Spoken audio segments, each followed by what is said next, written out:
Hello there, and welcome to the Sleepy History Channel. Tonight, we're drifting into the surprisingly ancient origins of Christmas. A celebration that feels familiar, warm and timeless, yet carries echoes of our ancestors beneath its glow.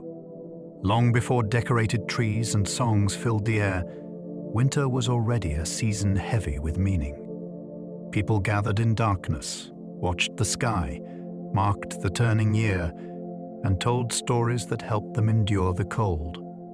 Christmas did not arrive fully formed. It slowly emerged, shaped by empires, beliefs, disagreements, traditions, and quiet human hopes. It absorbed older customs, transformed them, and carried them forward, leaving traces behind in symbols we still recognize today. Every tree, every gift, every song has a past that stretches far deeper than most of us ever realize. This is not just the story of a holiday. It's a story of time, faith, survival, and imagination. A reminder that traditions are living things, passed gently from one generation to the next, changing just enough to remain alive. If you enjoy these gentle journeys, I invite you to like, subscribe, or share a thought below. It helps others find their way here too, one sleepy soul at a time. But for now, all you need to do is relax. Let your body soften and allow your eyes to grow heavy. And let your mind unwind as we explore this fascinating world. Let's begin. Christmas began as a bold Christian answer to Rome's winter festivals. Long before Christmas existed, the Roman world already knew how to celebrate winter.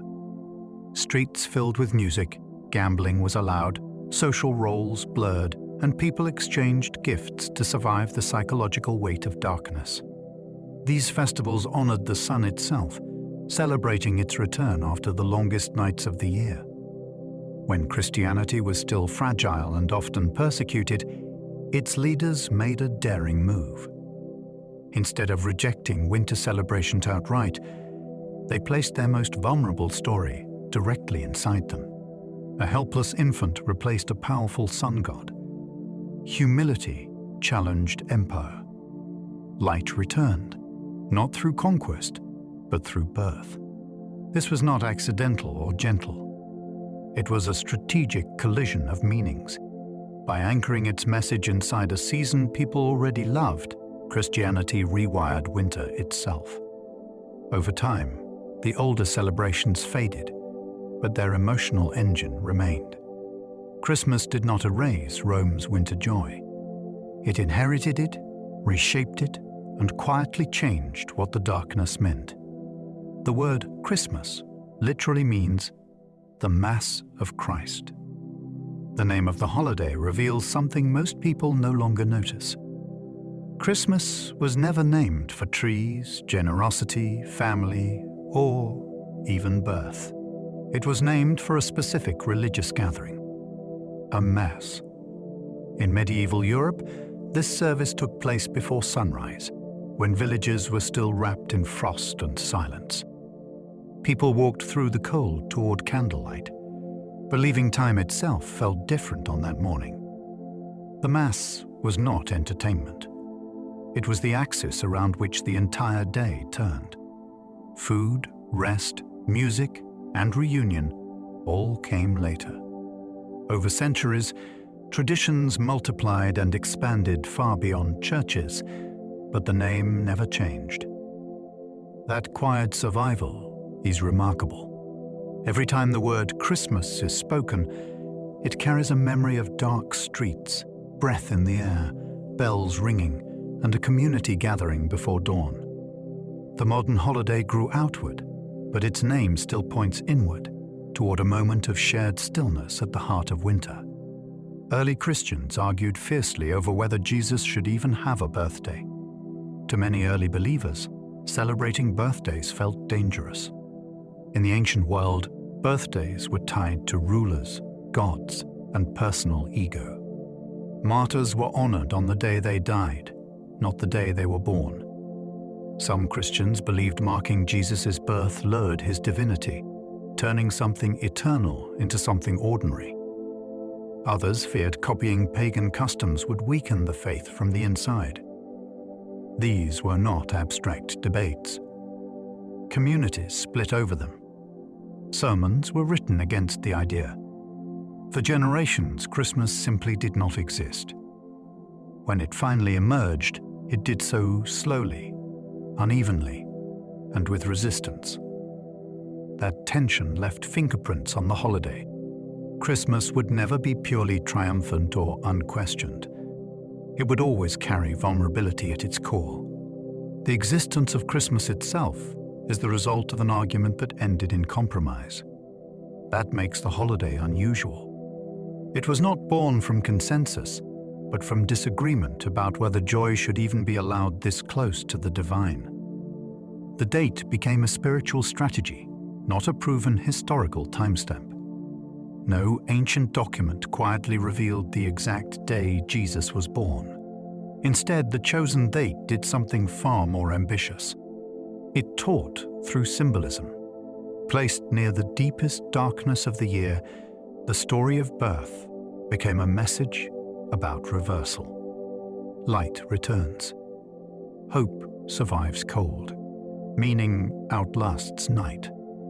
Early Christians understood that calendars shape belief. A date repeated annually becomes emotional truth, even without historical proof. Once fixed, the day structured fasting beforehand and celebration afterward, creating a rhythm that pulled people through winter. Over time, the date stopped feeling chosen and began feeling inevitable. That transformation is powerful. Millions now experience Christmas as anchored in time itself, when it was originally anchored in meaning. The strategy worked so well that it vanished. The day feels ancient and unquestionable precisely because it was carefully designed to feel that way. Few holidays are remembered as chosen. Christmas succeeded by making choice invisible. Saturnalia's gift-giving helped train Europe to love holiday surprises. Gift-giving did not begin as kindness wrapped in paper. During Saturnalia, Romans exchanged small, often humorous objects meant to spark laughter rather than gratitude. The act mattered more than the value. Masters served servants. Children teased adults. Normal rules bent on purpose. When Christianity spread, this instinct did not disappear. It lingered because it solved a human problem. Winter isolates. Gifts reconnect. Over centuries, the playful Roman exchange evolved into something more intimate and emotional, especially within families. Surprise became central. A hidden object. A revealed moment. Anticipation stretching across dark days. That structure survived even as the meaning shifted. Modern Christmas gifts still carry this ancient shape. The thrill is not ownership. It is revelation. Someone thought of you in the darkness. That sensation is far older than Christmas itself. The holiday simply refined it, turning a civic tradition into a personal ritual that makes winter feel warmer than it should. The nativity story blended theology, politics, and empire-shaped geography. The nativity unfolds inside an administrative command. A census forces travel. Power moves people like pieces on a board. This detail is not decoration. It places the story inside empire machinery. The birth does not happen in isolation or safety, but under authority that does not care. Geography matters too. Bethlehem is not chosen for beauty, but for lineage and symbolism. Outsiders arrive carrying wealth, signaling that distant powers are watching. Even the setting speaks. No palace, no protection. Just the edges of society. The story quietly declares that meaning does not originate from centers of control. It emerges from margins. This layering makes the nativity unusually dense. It operates as spiritual narrative and political commentary at the same time. That complexity is why it keeps being retold. The scene is small, but the world pressing in around it is enormous. It suggests that history can pivot in places power overlooks. Saint Nicholas was a real bishop whose legend outgrew his lifetime. Nicholas lived in a world of theological conflict, poverty, and authority. Stories about him spread because they answered a hunger. People wanted holiness that felt protective rather than distant. Over time, tales emphasized secrecy, gifts given at night, help delivered without credit. This detail mattered. It separated generosity from status. As centuries passed, cultures reshaped him to fit local winters, local children, local fears. The core endured. Someone watches over the vulnerable when nights are longest. That idea proved endlessly adaptable. It crossed borders, languages, and eventually oceans. By the time modern Santa emerged, the historical figure was almost unrecognizable, yet still emotionally intact. That is rare. Most legends fracture. This one expanded. A single life became a vessel large enough to carry kindness, judgment, reward, and wonder all at once. The result is not a myth detached from reality, but a transformed memory, stretched to meet humanity's seasonal need for reassurance. The manger scene arrived centuries later, invented to make devotion tangible. Early Christmas worship relied on words and ritual, not objects. The manger appeared when belief needed to be seen, not just heard. By arranging figures in space, the story became navigable. You could stand before it. Children could ask questions. Adults could linger. Over time, details multiplied, not for accuracy, but for intimacy. Extra animals appeared. Landscapes shifted to resemble local countryside. The scene became portable, entering homes and private spaces. That shift mattered. Christmas moved from public worship into domestic imagination. Faith became something you arranged on a table, adjusted nightly, and returned to again and again. The manger is not powerful because it is realistic. It is powerful because it invites participation. It allows viewers to step inside the story rather than observe it from a distance. Few religious traditions created something so quietly immersive. The result is a narrative you do not just remember. You revisit it. Carols were once street music, suspicious to churches and loved by crowds. Before carols were respectable, they were noisy. Sung outdoors, they spread quickly because they required no training and no permission. Churches worried because songs that move freely can change meaning just as freely. Yet people kept singing. Winter made voices necessary. Music cut through isolation. Eventually, institutions adopted what they could not silence. Melodies were brought indoors. Lyrics were refined. But the communal heartbeat remained. Carols are designed for imperfect voices joining together. That design is ancient. It reflects a time when survival itself depended on community cohesion. When you sing a carol, you participate in a structure older than formal concerts or choirs. It is a technology for shared emotion. That is why carols feel different from ordinary songs. They are not meant to impress. They are meant to synchronize.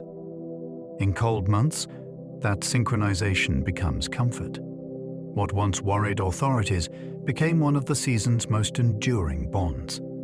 Christmas moved from a church feast into a global cultural season. Once travel, printing, and trade accelerated, Christmas began shedding geographic limits.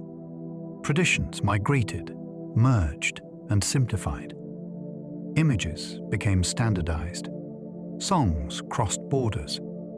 The holiday learned how to survive without uniform belief.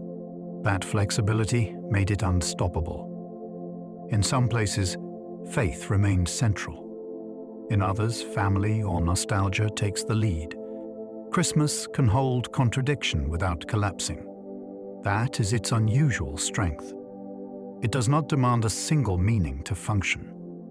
Instead, it offers a shared pause, a moment when societies collectively slow, exchange symbols, and revisit memory. Few traditions achieve that scale. Even fewer maintain emotional warmth while doing so. Christmas became global not because it forced itself everywhere, but because it adapted everywhere. It learned how to belong without owning. The result is a season recognized across climates, cultures, and beliefs. Of identical but familiar enough to feel like a shared human interval in the year. The earliest Christmas celebrations emphasized fasting, not feasting. In some early communities, the approach to the season was almost the reverse of today.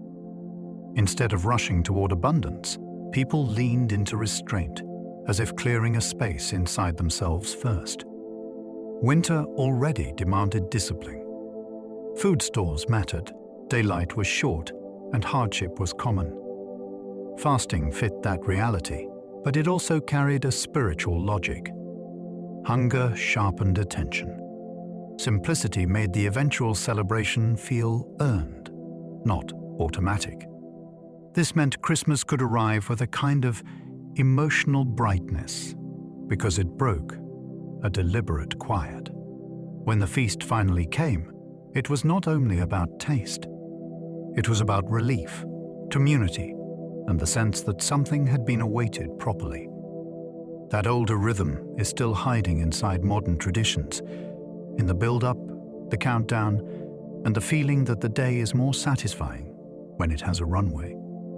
Medieval Christmas could last 12 days, not one. For many medieval households, Christmas was not a single burst of joy that vanished overnight. It was a sustained season with its own internal weather. Work slowed, visitors arrived, and the boundary between ordinary time and festive time stayed open for days. That mattered in a world where travel was difficult and people rarely gathered without serious reason. A long celebration gave distant relatives time to reach one another, gave villages time to share food fairly, and gave storytellers and musicians repeated chances to perform. It also created a strange, comforting feeling that winter had been domesticated.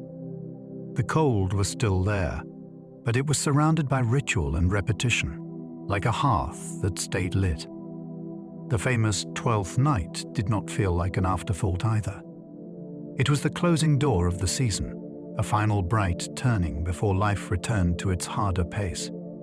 Mistletoe began as a pagan plant with sacred, dangerous reputation. It is easy to see it now as a harmless joke, but mistletoe once carried the eerie status of something that should not exist. It grows without roots in the ground, perched in trees like a living exception, and people noticed that strangeness. In older European beliefs, a plant that appeared to float between earth and sky seemed charged with power. It was gathered with ritual, treated like medicine, and sometimes feared like a charm that could backfire. Different traditions wrapped it in different meanings, but the theme was consistent. This was not ordinary greenery. It was a winter anomaly, vivid when so much else looked dead. When Christianity spread, many older symbols were not erased so much as repurposed, softened, and pulled into the season's new story. The result is a leftover spark of pagan awe hanging quietly in doorways. Holly became a Christian symbol because it stayed green in winter. When everything else in the landscape looked defeated, holly refused to cooperate. Its leaves stayed firm, its berries held color, and it looked almost defiant against gray skies. That simple biological stubbornness made it irresistible as a symbol. In a season built around endurance and hope, a plant that remained alive and bright felt like proof you could touch. Christian storytelling added layers, seeing meaning in its sharp leaves and deep red berries, turning a winter shrub into a quiet sermon. But even without theology, the appeal is obvious. Holly decorates because it survives. It promises that the world is not finished just because the days are short. Bringing it indoors was like borrowing resilience from the outdoors, placing a piece of winter's strongest creature near the fire and letting it speak. It is one of the few decorations that feels like a message rather than an accessory. The Yule log started as a serious household ritual, not decoration. This was not originally a cute centerpiece or a novelty cake. In older European homes, a large log could be chosen with care, carried in with ceremony, and burned slowly as a kind of domestic anchor. Fire was not ambience. It was survival, cooking, warmth, and protection against a season that could be brutal. A long, burning log meant stability. It meant the hearth would not fail. Many traditions treated the first lighting as meaningful, sometimes linking it to good fortune for the household and a sense of continuity from year to year. The log's embers could be saved and used to kindle future fires, which made it feel like the family was literally carrying warmth forward through time. That is a powerful idea, especially in midwinter. Even after the practical need faded, the symbol stayed. A Yule log is really a story about keeping the center of the home alive. Advent calendars began as simple chalk marks counting down December days. Before little doors and chocolates, the countdown could be almost blunt. A child might watch a wall or doorframe gain a new mark each day, proof that the long wait was shortening. That simplicity is part of the magic. It turns time into something visible, like measuring winter with a piece of chalk. In households where money was tight, this was still possible. Anticipation did not require a purchased object, only a shared ritual and a promise that something special was approaching. Over time, the practice became more elaborate, moving into paper calendars with pictures, then into the familiar little windows that hide a surprise. Yet the emotional engine never changed. Advent calendars are a tool for stretching joy across many nights, teaching patience while also rewarding it. They transform a month into a story with chapters, and they make the waiting feel like part of the celebration, instead of an obstacle. The first printed Christmas cards spread holiday feelings by post. Once you could send a message cheaply and reliably, Christmas gained a new superpower. It could travel ahead of you. A card arriving in the winter mail was more than paper. It was evidence that someone paused their life to think of you, then trusted the postal system to carry that thought through cold roads and busy cities. Printed cards also changed the scale of connection. You could reach distant friends, former neighbors, and relatives you rarely saw, all within the same season.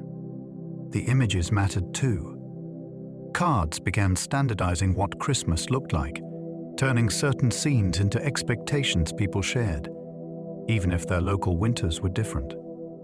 They helped teach society how to feel the holiday at a distance, not only in a crowded room. That is quietly revolutionary. Christmas became something you could receive through a letterbox, a small rectangle that carried warmth, nostalgia, and belonging into any home. Gingerbread figures once advertised bakeries more than they delighted children. In a world before flashing signs and viral marketing, the smell of spice could do the job.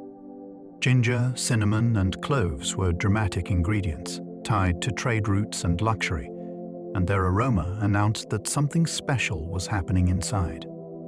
Bakers shaped gingerbread into human figures and ornate forms that could be displayed, admired, and purchased as edible proof of craftsmanship. These were not only treats. They were edible advertisements showing off skill, ingredients, and status. A decorated figure in a window could pull customers in the way a bright poster might today. Over time, the focus shifted from spectacle to story. Gingerbread moved into homes, into family rituals, into fairy tales and childhood memories. But the old origin still whispers in the tradition. gingerbread is designed to be seen as much as eaten. It is performance food, built to persuade you before the first bite, which is exactly what a good bakery wants. Mince pies originally contained meat, fruit, and intense spice. The name is not a mistake. These pies began as a clever solution for winter eating, combining preserved meat with dried fruit and strong spices that could transform stored ingredients into something festive. In an age before refrigeration, mixing sweet and savory was not unusual, it was strategic. Spice also carried social meaning.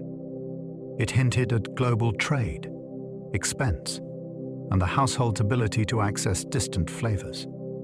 That made a mince pie more than food. It was a declaration that the season was important enough to justify rare ingredients. Over time, recipes drifted and the meat gradually disappeared in many places, leaving the sweeter version most people recognize now. Yet the pie still carries the DNA of its older purpose. It is compact, rich, and designed for winter. Every bite is a small history lesson in preservation, status, and changing taste, hiding inside something that now seems purely cozy. Plum pudding became a status symbol before it became tradition. This dessert did not start as an inevitable centerpiece.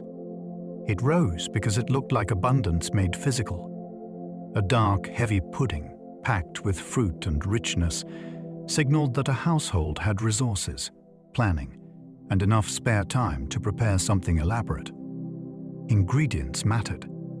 Dried fruit, sugar, and spices were not always casual purchases, and a pudding's density almost bragged that winter scarcity could be defeated in this kitchen. The drama of presentation helped too. Bringing it out as a single steaming object created a moment, like unveiling a treasure.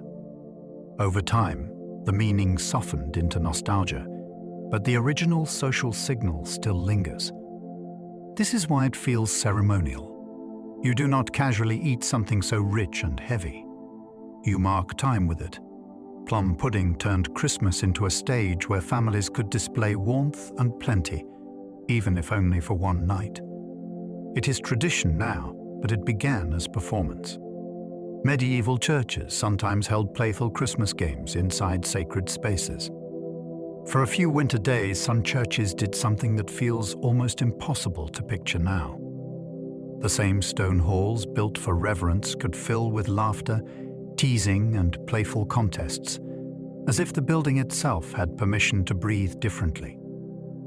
These games were not random distractions. They were a release valve for communities living under strict routines, heavy labor, and constant uncertainty.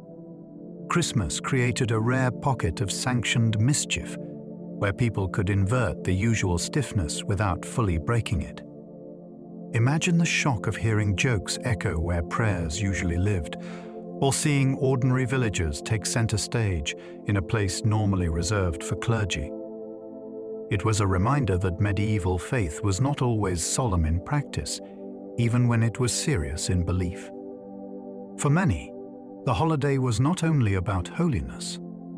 It was about communal survival and shared joy strong enough to warm a cold season. The Lord of Misrule turned holiday order upside down on purpose. In some households and courts, Christmas came with an official agent of chaos. A temporary leader, often chosen from lower ranks, who could command jokes, games, and reversals that would be unthinkable the rest of the year. The point was not cruelty or rebellion. It was controlled disorder, a ritual that admitted a truth everyone felt. Life is not always fair, and strict hierarchies create pressure. By flipping roles for a short time, the community let off steam without ripping itself apart. Servants might mock masters, rules could loosen, and ridiculous ceremonies could replace formal ones, all under a shared understanding that it was temporary. That is what makes it fascinating. Even medieval society, famous for rank and obedience, built a holiday mechanism for laughter against authority. The season was not only comfort, It was an organized experiment in what happens when power steps aside and everyone gets to breathe. The Christmas crib tradition is often linked to Francis of Assisi. There is a reason the manger scene feels so emotionally immediate. One of its most famous early champions wanted the story to stop living only in sermons. Francis of Assisi encouraged people to encounter the Nativity as something near, physical, and human. A baby, a feeding trough, animals, hay, and a humble setting that refused to feel distant or royal. This approach did something powerful. It moved devotion from the abstract into the senses, letting sight and space carry meaning that words alone struggled to deliver. You did not just hear about humility, you looked directly at it. Over time, this devotion traveled outward, and communities began building their own scenes, each one slightly reshaped by local craft and imagination. That is why cribs still vary so wildly across cultures. They are not only decorations. They are a way of making a sacred story stand still long enough to be noticed, especially by children and tired adults in winter. Nativity plays shaped how Europe pictured Bethlehem for centuries. Most medieval Europeans would never travel to the Middle East, yet many felt they could picture Bethlehem clearly. That confidence often came from performance, not geography. Nativity plays brought the story into village squares and churchyards with costumes, props, and local accents. People learned the narrative through repetition, watching it unfold year after year until it became memory. But plays do more than repeat. They interpret. They add humor, emphasize certain characters, and make scenes understandable to the crowd in front of them. Bethlehem, in many minds, began to look a little like home, because it was staged using familiar buildings, familiar clothing, and familiar landscapes. This created a strange cultural effect. A distant place became emotionally local, not through maps, but through theater. It is one of the reasons the Christmas story traveled so well. When you have seen it performed by neighbors, the Nativity stops being ancient history and becomes part of your community's identity, like a shared dream acted out in winter. The star atop trees echoes older beliefs about guiding lights. Long before electric bulbs, a bright point in the sky could shape decisions, fears, and hope. In winter, when nights are longest, the sky feels closer, and light becomes more than convenience. A star on a tree carries that older instinct, the idea that a single light can guide you through darkness.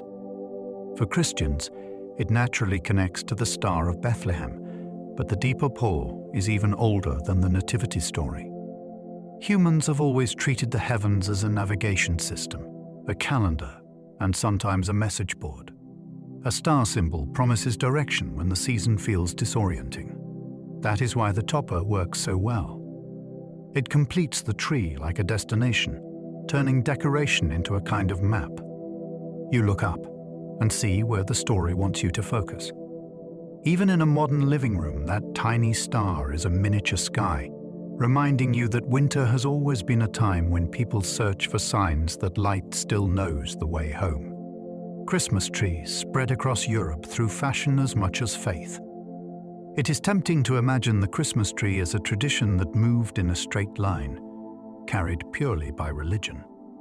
In reality, it often traveled the way trends travel, through imitation, prestige, and the quiet desire to do what admired people are doing. Once certain regions made decorated trees look charming and modern, others copied them, not because they had been convinced theologically, but because the practice felt stylish, domestic, and delightful. A tree also solved a seasonal problem. Winter homes could feel bare and dim. Bringing an evergreen inside created instant transformation, a burst of life at exactly the time the outdoors looked exhausted. As the custom moved, it kept adapting. Different ornaments, different meanings, different ways of presenting it. That flexibility helped it spread faster than strict tradition ever could. The Christmas tree became a shared European language, partly because it was visually persuasive. You did not need an argument. You only needed to see one glowing in someone else's window. Germans popularized indoor trees long before they reached Britain. In parts of the German-speaking world, bringing an evergreen inside became a familiar seasonal act earlier than in many neighboring places. Families could decorate trees with simple items that made the dark season feel festive and personal, turning a living room into a small winter theater. This mattered because it anchored Christmas in the home, not only in public worship or communal feasting. It also made the celebration repeatable across social classes. A tree did not require expensive travel or rare ingredients. It required a local evergreen and a willingness to shape it into something meaningful. Over time, the image of the German Christmas tree grew strong enough to travel beyond its origins, carried by migration, marriage connections, and the fascination of outsiders who wanted to borrow the charm.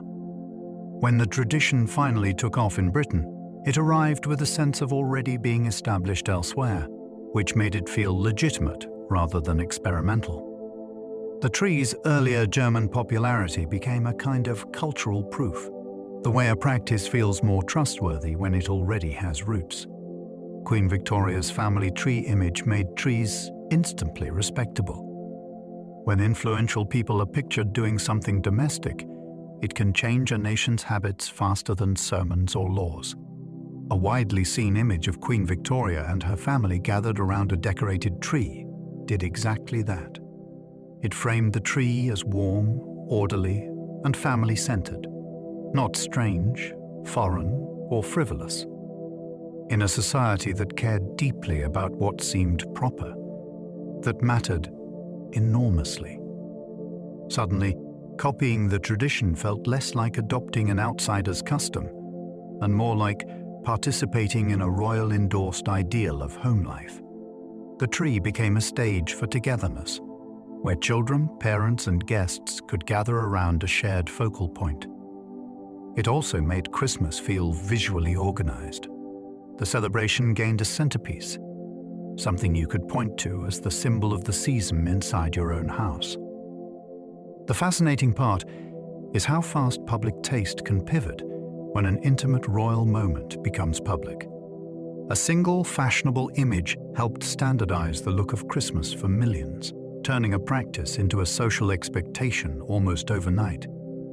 Tinsel began as real silver, bright enough to tarnish quickly. Early tinsel did not start as plastic shimmer. It began as something genuinely precious, thin strands of silver cut fine enough to catch candlelight and make a tree glow like it was dusted with moonlight. The effect was dazzling, but the material had a problem. Silver tarnishes. That meant the sparkle could dull, and caretakers had to decide whether to clean it, replace it, or accept the fading as part of the season. There is something strangely poetic about that. Even the decoration carried a built-in reminder that brightness is temporary, and winter celebrations must be renewed each year. Using real silver also shows how seriously some households took the visual drama of Christmas. This was not casual craft. It was deliberate spectacle, designed to turn a dark room into something that felt enchanted. When later materials replaced silver, the look survived because people had already fallen in love with the idea. Modern tinsel is an imitation of an older luxury, a spark that once had real weight.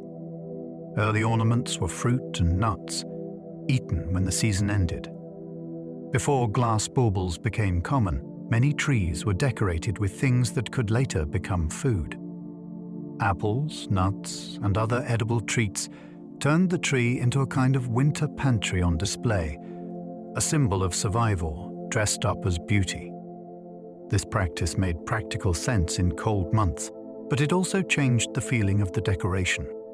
The tree was not only something you looked at, it was something the household could eventually share. That created a gentle tension through the season. The ornaments were tempting, but they were also part of the ritual. saved until the right moment. When the celebration ended, the tree could be stripped and eaten, turning festivity into nourishment. That is a very different mood from modern ornaments stored in boxes for decades. It makes the tree feel alive and temporary, like winter itself. The tradition also reveals an older truth about Christmas. Many customs began as ways of managing scarcity while still creating wonder. Even the ornaments were a form of hope you could taste. Candy canes started as plain sugar sticks, not strapped hooks. The earliest versions were simply hard white sweets, meant to last. In a cold season when fresh treats were rare, a sturdy sugar stick could be carried to church, tucked into a pocket, and slowly enjoyed while long services unfolded. Only later did the shape bend into a shepherd's crook, giving the candy a visual story that people could recognize instantly. The stripes came later too, turning a simple sweet into a symbol loud enough to spot across a crowded room. That evolution is the real magic. A practical snack became a seasonal icon through small design choices that made it memorable. Even today, the appeal is partly psychological. It looks like a holiday, even before you taste it. Candy canes prove that Christmas traditions often begin as ordinary solutions, then become cultural shorthand for warmth, waiting, and a tiny spark of sweetness in winter. The red and white Santa suit was not fixed until modern advertising. For centuries, the gift-bringing figure wore many outfits, depending on the region and the artist. Sometimes he looked like a stern winter spirit. Sometimes he resembled a bishop in robes. Sometimes he appeared as a rustic traveler wrapped for snow. Then mass media arrived with a hunger for consistency. If a character looks the same everywhere, he becomes easier to recognize, easier to sell, and easier to remember. Advertising leaned into that power, repeating one version until it felt like the original. Red signaled warmth and energy. White suggested snow, softness, and purity. Together they created a silhouette that reads instantly as Christmas, even from across a street or a quick glance at a poster. What makes this fascinating is how the image became reality through repetition. Many people now assume the suit is ancient, when it is actually a modern agreement shaped by printing, branding, and the way commercial art can rewrite memory. Santa's sleigh gained reindeer through poems more than ancient folklore. The idea of a magical winter visitor existed in many places, but the details we picture so clearly today were sharpened by storytelling that spread faster than oral tradition ever could. A single popular poem helped lock in the image of a sleigh pulled by reindeer, giving the season a crisp, cinematic vehicle that felt both whimsical and strangely logical for snow. Reindeer already belonged to northern landscapes, so they made the fantasy feel grounded. The sleigh did something else too. It solved the problem of speed. If gifts appear everywhere in one night, you need an elegant explanation that fits winter weather, rooftops, and silence. A sleigh gliding above the world is the perfect answer. What is remarkable is how quickly a literary detail can become collective belief. Many people do not remember the poem, but they remember what it built. Christmas imagery was engineered by rhythm, rhyme, and repetition as much as by old legends. Rudolph arrived late, created as a character for a department store. He feels timeless now, but he began as a modern invention built for a very specific purpose. A department store wanted a fresh Christmas story, something charming enough to give away, memorable enough to pull families closer to the brand, and gentle enough to become a yearly habit. So a new reindeer was born with a problem and a gift. He was different, mocked, and then suddenly essential when weather turned dangerous. That arc is classic and powerful because it offers comfort to anyone who has ever felt out of place. It also fits Christmas perfectly because the season is already about unexpected hope appearing when things look bleak. The astonishing part is how fast the character escaped his commercial origin. Music and retellings carried him far beyond the store that commissioned him, until he felt like he had always been there. Rudolph is proof that Christmas is not only ancient tradition. It is also a living myth machine, still producing new legends when culture asks for them. Stockings trace back to stories of secret gifts dropped at night. Before stockings were cute decor, they were tied to a tale of anonymous generosity. The story centers on giving that protects dignity, help delivered quietly so the receiver is not shamed by being seen as needy. In the legend, small gifts appear when no one is watching, turning a household from fear to relief by morning. That night, delivery detail matters. It makes the gift feel almost miraculous, like kindness itself has a way of moving through darkness. Hanging a stocking recreates that suspense in miniature. Will something appear while you sleep? Will care arrive without being asked for directly? It is a ritual built on trust. It also turns the home into part of the story, because the fireplace or bedside becomes the stage. Stockings endure because they make generosity intimate. A wrapped present can feel formal. A stocking feels personal, as if someone noticed you in particular. It is one of the season's smallest traditions, and one of its most emotionally precise. Chimney visiting became believable when fireplaces replaced older heating styles. The image of a visitor entering through the chimney sounds absurd until you picture a world where the hearth is the center of the home. As fireplaces became common, the chimney stopped being a strange industrial tube and became a familiar feature everyone lived with daily. Smoke rose through it. Warmth radiated from it. Families gathered around it for hours. In that setting, the chimney felt like a direct line between indoors and the winter sky. It also created a perfect narrative shortcut. If the doors are locked against cold and danger, how does a magical figure enter without breaking the spell? The chimney solves it cleanly. He arrives where the fire lives, right at the heart of the house, in a place already associated with comfort and safety. That is why the idea spread. It matches the architecture of winter life. Christmas folklore often grows from what households physically look like. When homes changed, the myths found new doorways. The North Pole became Santa's address because it felt unreachable. A good myth needs an origin point that cannot be checked too easily. The North Pole offered a perfect solution. It was real enough to sound convincing, yet distant enough to remain untouched by ordinary travel for most people. It also carried the right emotional atmosphere: endless winter, strange light, deep silence, and a map-edge feeling that makes the imagination lean forward.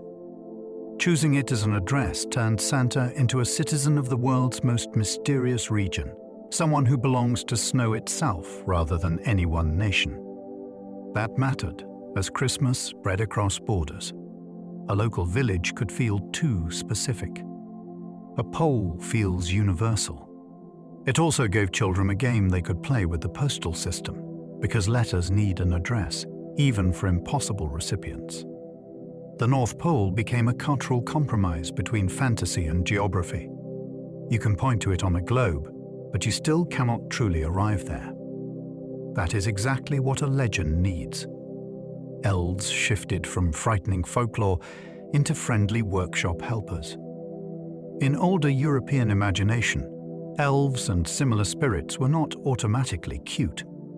They could be unsettling, unpredictable, even dangerous, the kind of beings you respected because you did not fully understand their rules.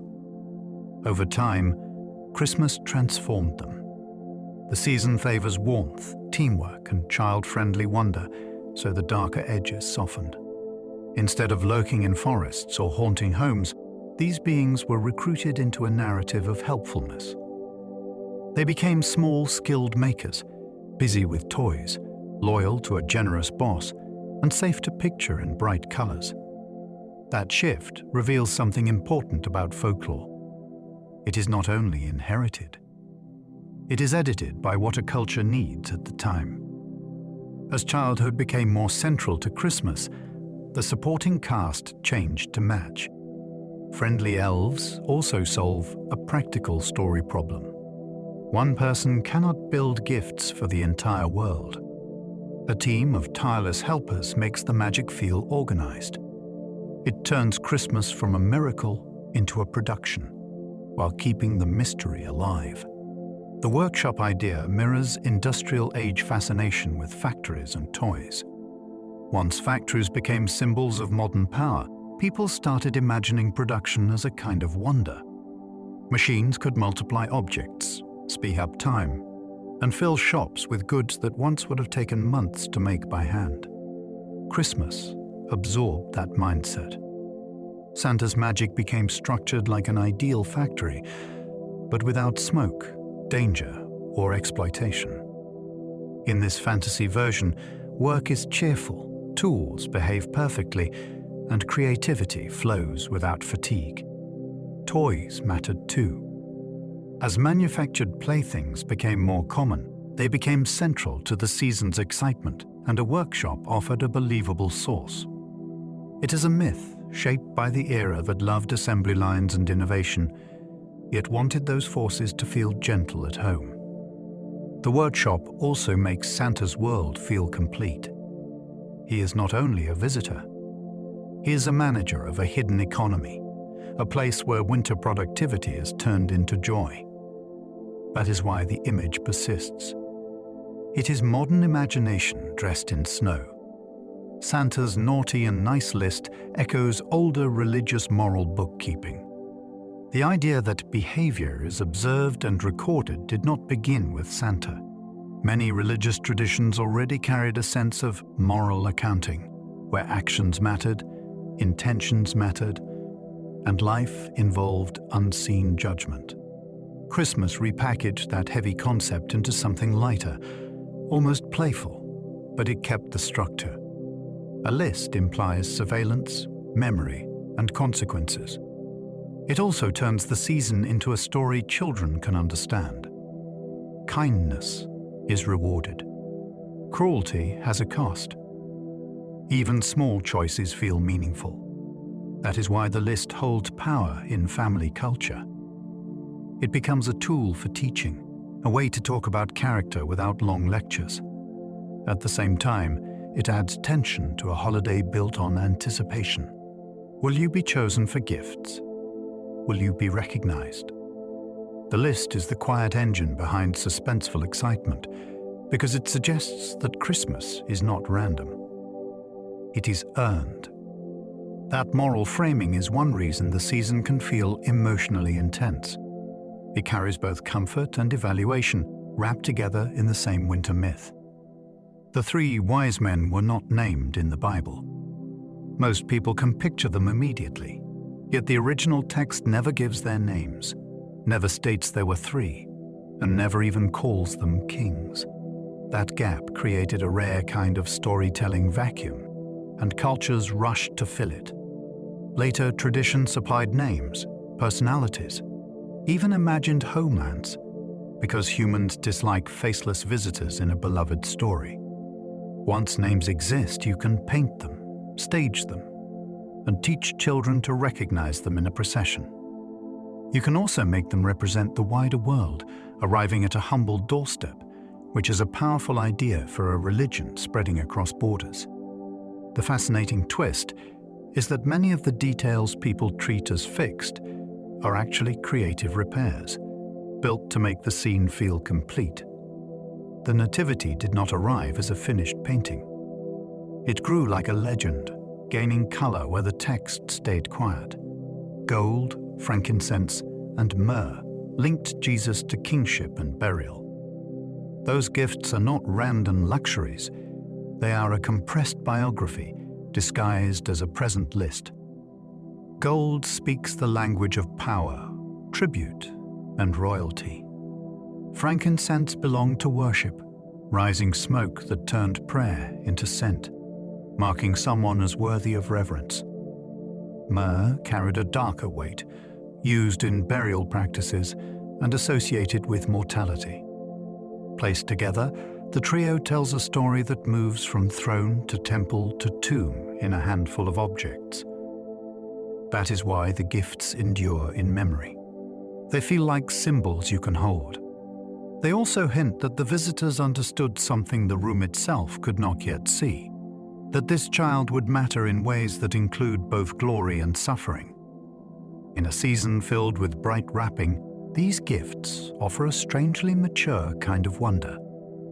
They make the Nativity feel like destiny arriving early, carried in the hands of strangers. Epiphany once rivaled Christmas in importance across parts of Christianity. In some regions, the main winter spotlight did not fall on the birth at all. It fell on Revelation, the moment the story opens outward and is recognized beyond its first circle. Epiphany carried the thrill of recognition, a divine identity disclosed to the world, often tied to the visit of the Magi and other early manifestations. That emphasis shaped how communities experienced the season. Instead of climaxing on Christmas Day, the arc stretched forward, building toward a later moment when meaning is unveiled. This is why some places kept stronger traditions around early January, treating it as the true turning point of the holiday cycle. The shift in prominence is fascinating because it shows how flexible early Christian calendars were.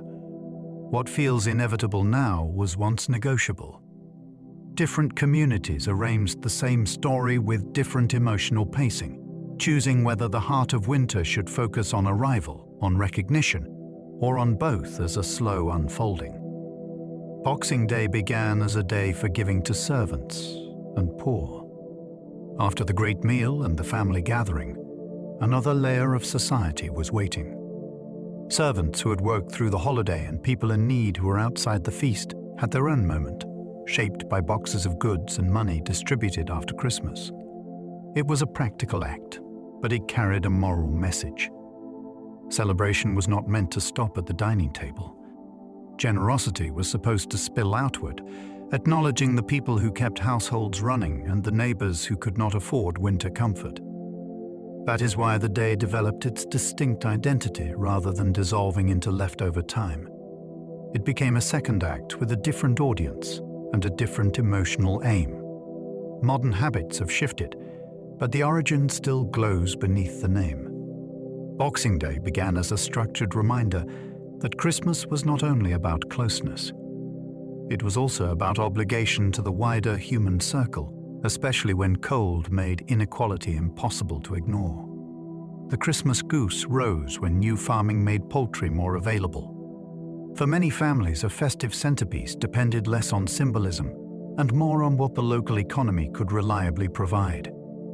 As farming methods and markets changed, geese became a practical choice that still felt celebratory. A goose was large enough to feed a crowd, rich enough to feel like a treat, and familiar enough to cook without mystery. It also carried social meaning. Serving a substantial bird signaled that a household could spare resources in winter, even if only briefly.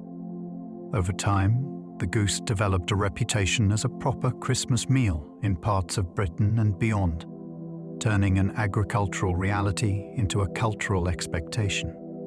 That transformation is one of Christmas's hidden mechanics.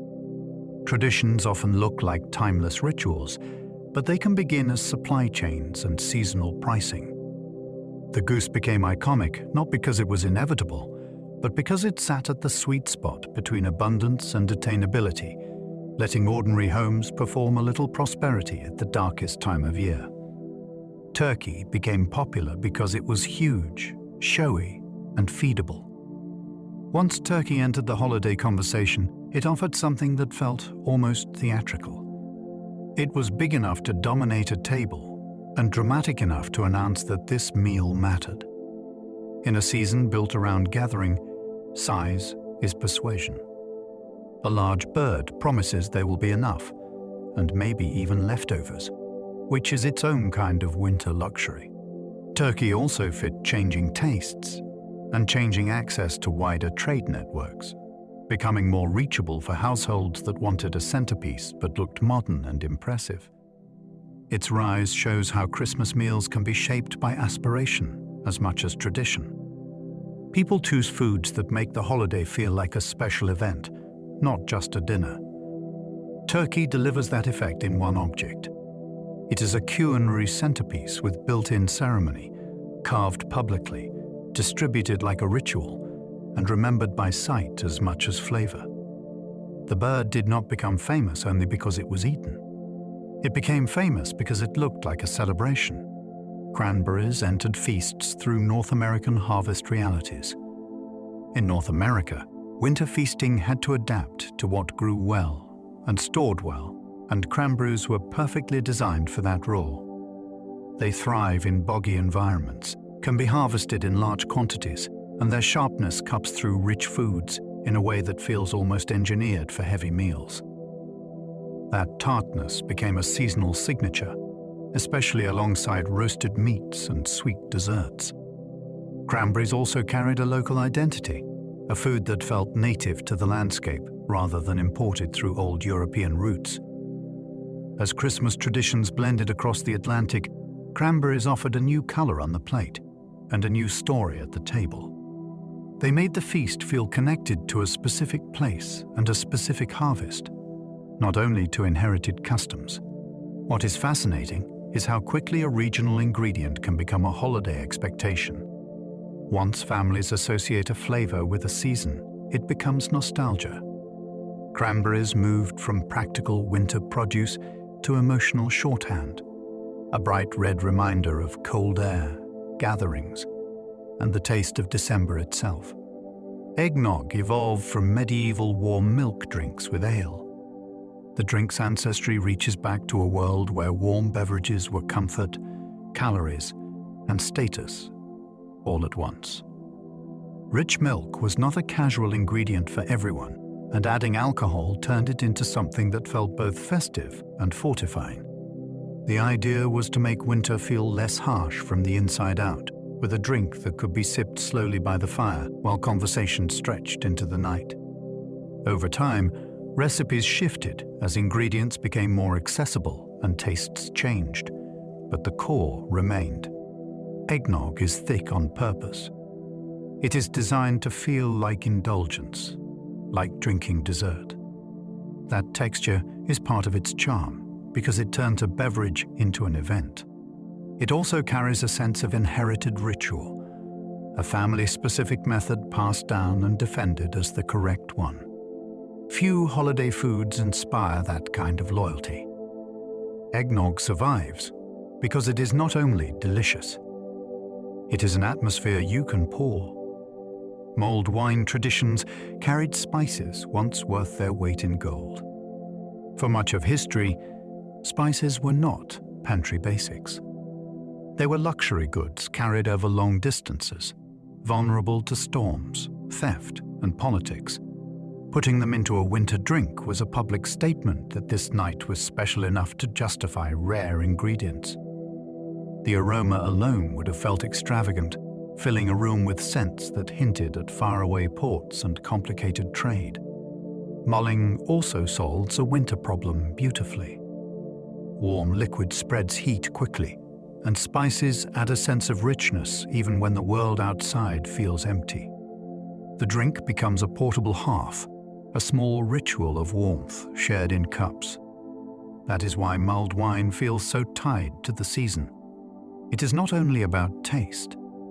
It is about smell, steam, and the way a room changes when something fragrant is heating. Even today, when spices are common, the tradition preserves the old feeling of rarity. A mug of mulled wine carries a memory of a time when cinnamon and cloves signaled wealth, travel, and the thrill of the exotic arriving in midwinter.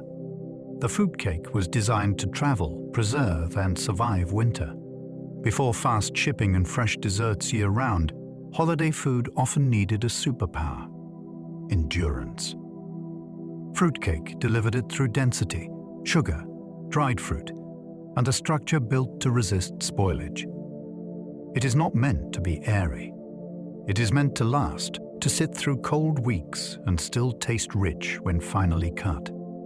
That durability made it perfect for long journeys, for gifts sent to relatives far away, and for households that wanted a celebratory food that would not collapse after one evening. Fruitcake is also a record of preservation technology disguised as dessert, a blend of ingredients chosen for longevity as much as flavor. Its reputation can be comedic now, but historically it was practical brilliance. It made sweetness portable in a world where sweetness was not guaranteed. That is why it became such a common holiday gift. A fragile cake would not survive the road. Fruitcake could. It carries the logic of winter itself. Prepare, preserve, endure, then celebrate. Christmas markets began as practical winter trading hubs, not tourist events. Before they were romantic backdrops for photos, winter markets were survival infrastructure. Cold months squeezed households, roads turned difficult, and many crafts could only be sold when communities finally gathered in one place.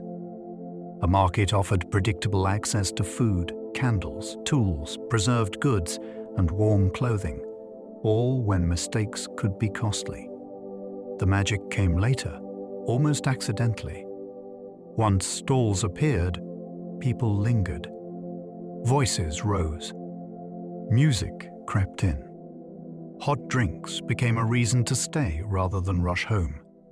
Over time, a purely practical gathering learned how to feel like a festival. Light mattered in winter, so merchants leaned into it. Scent mattered too, so spices and baked goods became part of the atmosphere. What began as commerce slowly grew a second purpose: emotional weather control. The market did not just sell items. It sold a feeling that winter could be faced together, in public, under shared lantern light. Germany's markets helped standardize seasonal crafts and ornaments. When the same towns host the same winter gatherings year after year, something subtle happens. The market becomes a public showroom where certain designs win attention, get copied, and spread outward. German-speaking regions developed strong traditions of wood carving, glasswork, and holiday decoration that were easy to display on crowded stores. Shoppers could compare, choose favorites, and carry ideas back to their own villages. Makers learned what sold, refined their styles, and returned the next year with improvements, which created an early feedback loop of taste. The market became a training ground for what Christmas should look like. Stars, angels, nativity figures, and delicate tree ornaments began to repeat across regions, not because a single authority demanded it, but because people loved them and kept buying them. That is, standardization by delight. It is also why certain holiday aesthetics feel strangely universal today. They were not invented in one studio. They were negotiated in winter crowds, one handcrafted object at a time. The first electric Christmas lights replaced candles to prevent tragedies. A candlelit tree is beautiful in a way that feels almost too intimate, like the holiday is breathing. It is also a hazard, waiting for a draft. For a long time, families balanced wonder against risk, clipping flames to branches and hoping the needles stayed damp enough. Electric lights changed the bargain. Suddenly you could have glow without fire, sparkle without smoke, and a tree that did not need constant watching. That shift did more than make homes safer. It changed the mood of the season. Lights could stay on longer, appear in more places, and grow more elaborate each year without the same fear. Windows began to shine outward. Streets started to twinkle. Christmas became visibly public after dark. The technology did not invent the desire for winter light, but it unlocked scale. Once safe illumination became easy, people stopped treating brightness as a brief moment and started treating it as an environment. Electric lights turned Christmas into a landscape. Candlelit trees were beautiful, but they were genuinely dangerous. Imagine placing open flames on dry branches inside a wooden home filled with fabric, paper, and excitement. That was the reality for many families who wanted their tree to look like a constellation. People developed rituals to manage the danger. Candles were lit for only a short time. Buckets of water were kept nearby. Someone stood watch like a guardian, eyes on the branches rather than the party. The risk was not theoretical. A single spark could turn a treasured evening into panic, and the very decoration meant to symbolize warmth could become destructive. That tension shaped how early Christmas felt.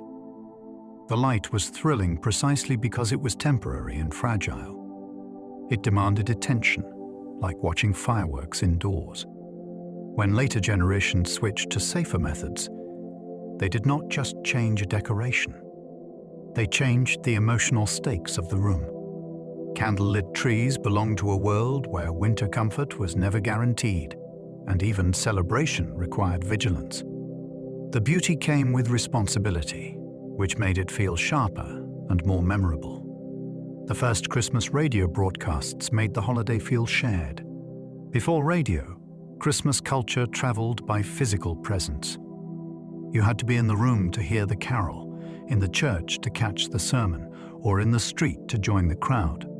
Radio did something quietly radical. It carried voices through walls and across distance, letting strangers experience the same songs and messages at the same time. A family in a small home could suddenly feel connected to a larger national moment, as if the holiday had a single heartbeat. This changed loneliness too. Someone spending Christmas alone could still hear music and storytelling and feel less cut off from the season's social warmth. Broadcasters learned to shape emotion with pacing, familiar melodies, and comforting announcements that sounded like company. The holiday became scheduled in a new way, tied to program times and shared listening rituals. Christmas did not only happen locally anymore. It happened on air, reaching millions of separate rooms, turning private evenings into a synchronized experience. Radio made Christmas feel like a public event you could attend from your chair. Christmas films turned family living rooms into modern hearths. For centuries, the hearth was literal, the fire that gathered people into one warm circle. As homes modernized, the center shifted from flames to screens. Christmas films stepped into that role with surprising power.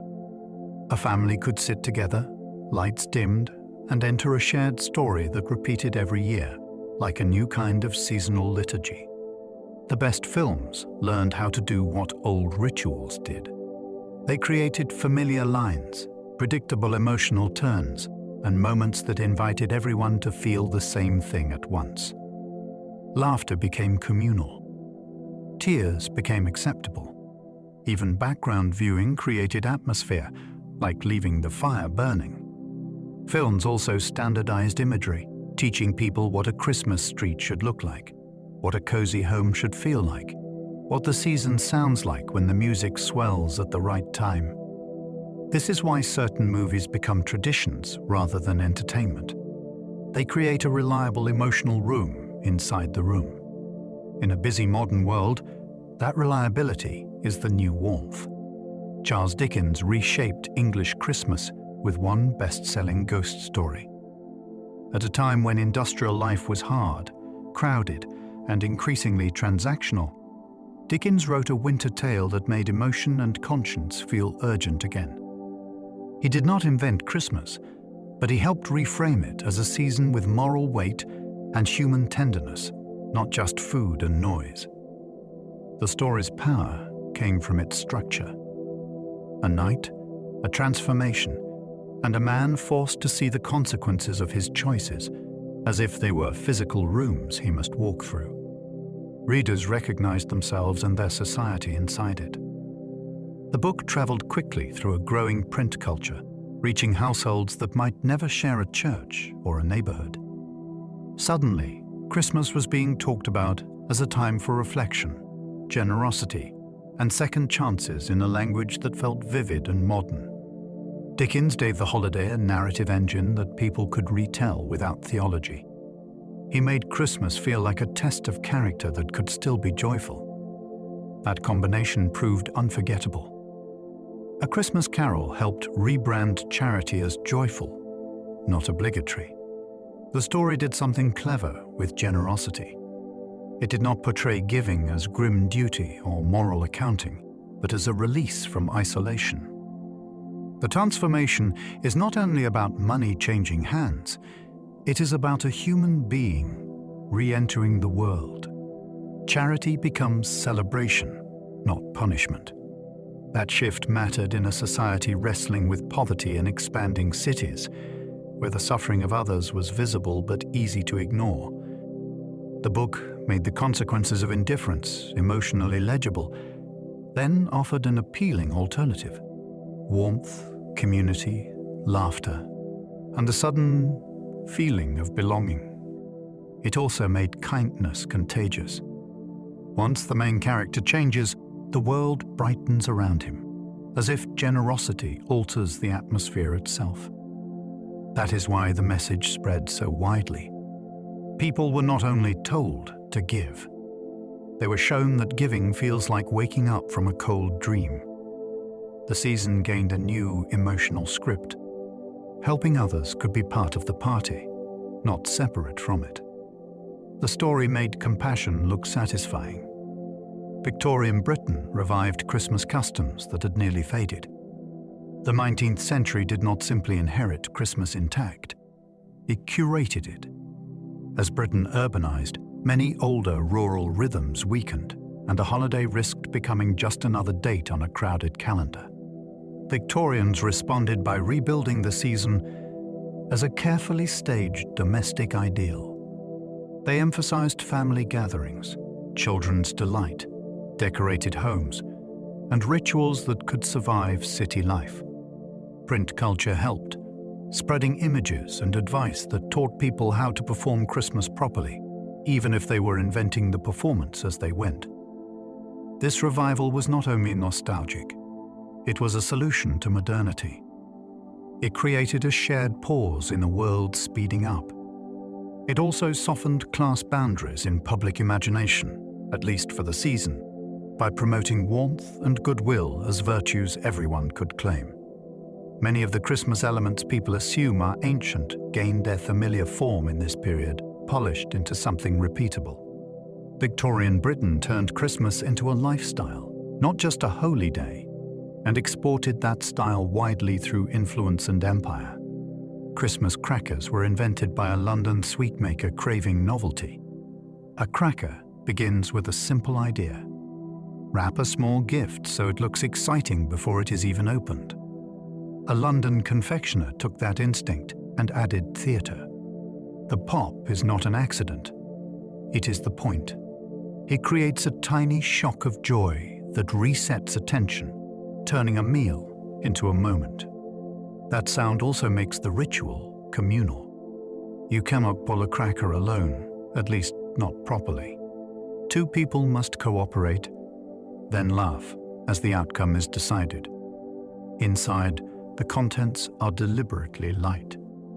A joke that groans. A paper crown that makes everyone look slightly ridiculous. A trinket that is more story than object. The brilliance is that none of it needs to be expensive to work. The cracker manufactures memory with sound, surprise, and shared silliness. It is a modern invention that feels traditional because it understands a timeless truth about holidays. People do not only want food. They want a ritual that makes the table feel like a stage. The carol, Silent Night, was first performed with a guitar.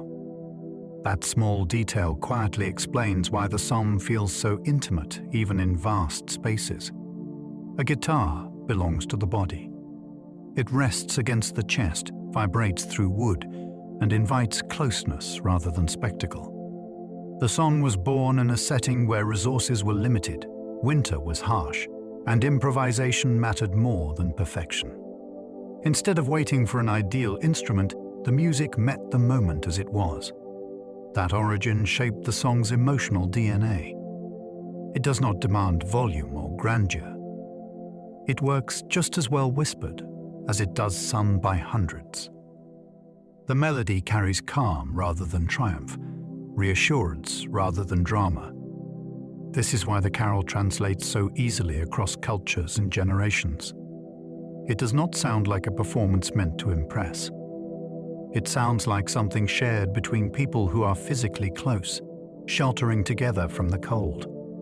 Its power comes from humility, not scale, and that quality has never left it. Silent Night spread globally because the melody was easy to remember.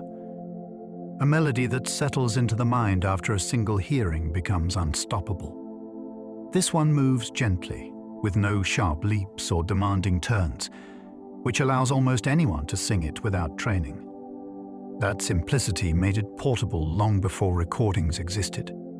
People could carry it across borders in memory alone. Once learned, it could be taught without paper, instruments, or authority. Winter gatherings gave it fertile ground because people were already together, already listening, already open to shared quiet. The tune also mirrors natural breathing, rising and falling in a way that feels instinctive rather than studied. That physical comfort matters. Songs that feel good in the body last longer than songs that only impress the ear. As it traveled, the lyrics adapted to new languages, but the melody stayed remarkably stable, acting as an emotional anchor. It did not spread because it was enforced or promoted. It spread because it felt inevitable once heard, like a sound that belonged to the season itself. Many carols began as dance tunes before churches adopted them. Before they were slowed, softened, and harmonized, many holiday melodies lived in motion. They were meant to be stepped to, clapped to, and repeated until the rhythm settled into muscle memory. That physical origin explains why so many carols still feel buoyant, even when sung slowly. Dance tunes are built to include everyone, not just skilled performers. When churches later embraced these melodies, they gained access to something powerful, a musical structure people already trusted. Instead of forcing belief through unfamiliar sounds, sacred words rode on rhythms that felt like home. This blending also softened the boundary between celebration and worship.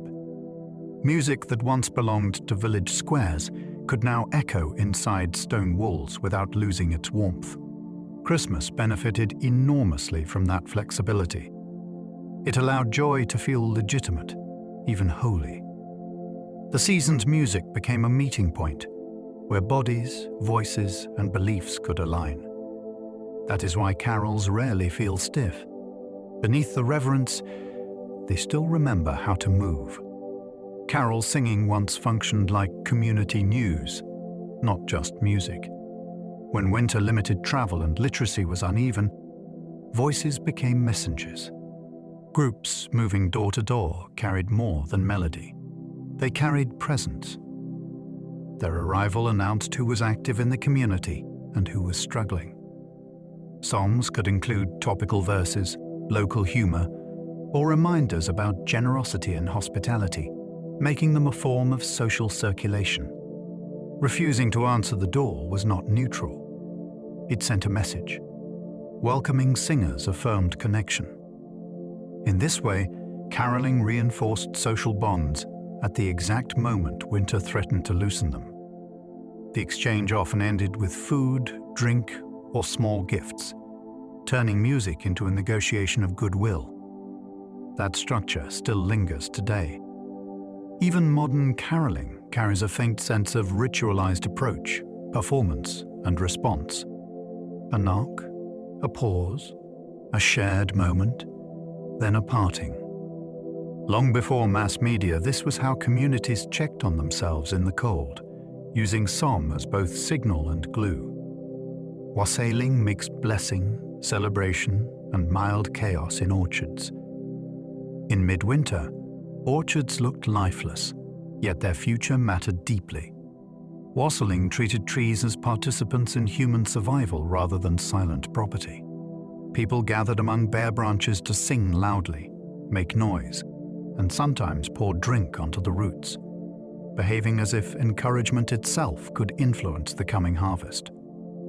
The practice fused anxiety and joy into a single ritual. Fear of scarcity became a reason to celebrate louder. The chaos was intentional. Noise was believed to chase away misfortune and wake dormant life. This transformed agricultural uncertainty into something communal and active. Instead of waiting helplessly for spring, people acted together in the heart of winter. The orchard became a stage, and hope became performance. That emotional logic is why wassailing feels so vivid. It is not passive optimism. It is noisy insistence that life will return. Even now, the idea that celebration can influence outcomes lingers inside the season, disguised as festivity but rooted in survival. The term Yule predates Christianity and still survives inside Christmas. Words are remarkably stubborn carriers of memory. Long before Christian narrative shaped winter, Yule named a season of cold, fire, and endurance. When new beliefs arrived, the word did not disappear because it already captured how winter felt. Darkness, gathering, and the need for warmth were experiences that did not change with theology. So the language stayed, quietly threading older meaning into newer traditions. Today, the word appears in fragments, attached to logs, tides, and greetings, often without people noticing its age. That unnoticed survival is what makes it fascinating. It shows that Christmas is not a replacement, but a layering. New stories settled over older ones without fully erasing them. Yule remains as a reminder that winter celebrations did not begin with one moment or one culture. They grew where people needed reassurance most. Every time the word is used, it carries a faint echo of pre-Christian nights spent waiting for the light to return. The feast absorbed local winter spirits and gave them new meanings. Across Europe, winter was already crowded with figures that explained fear, reward, and survival. When Christmas arrived, it did not sweep these characters away. Instead, many were reshaped. Dangerous spirits became moral warnings. Household beings became helpers. Wild figures were confined to specific nights or parades, allowing them to exist without overwhelming the season. This adaptation allowed communities to keep their emotional vocabulary intact while adopting a new framework. Fear did not vanish. It was reorganized. That is why Christmas folklore can feel layered and contradictory. Joy sits beside unease. Reward sits beside consequence. The season learned how to hold both without breaking. This flexibility made it resilient across regions with very different landscapes and anxieties. Christmas became a container large enough to absorb older winter logic and redirect it toward new meanings.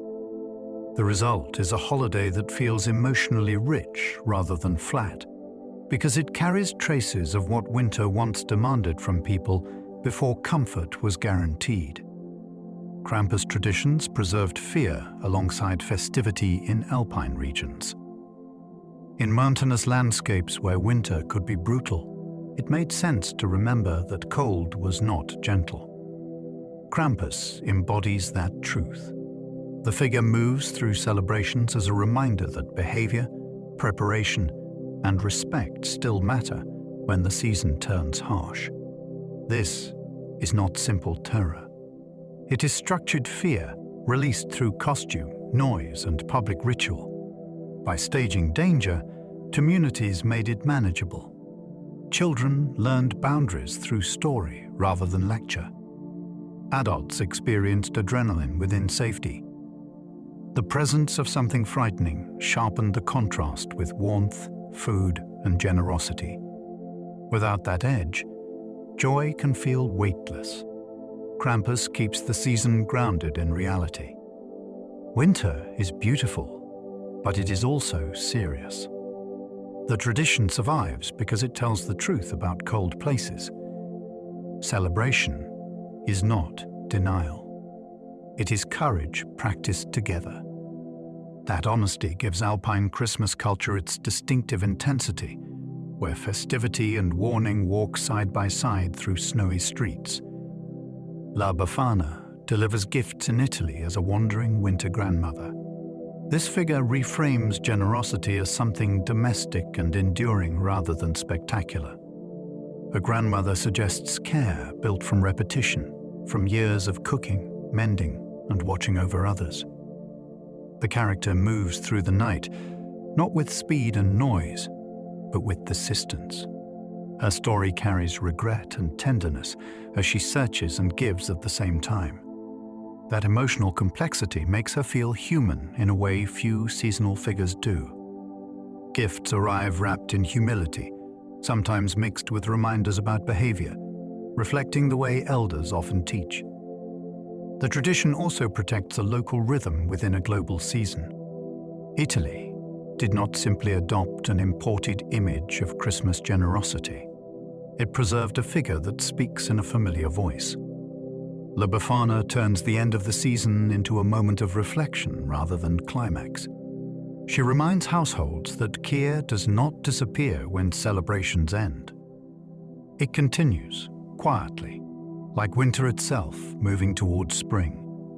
Spain's Three Kings Day competes with Santa in many households. In this tradition, anticipation stretches beyond what many cultures consider the holiday's endpoint.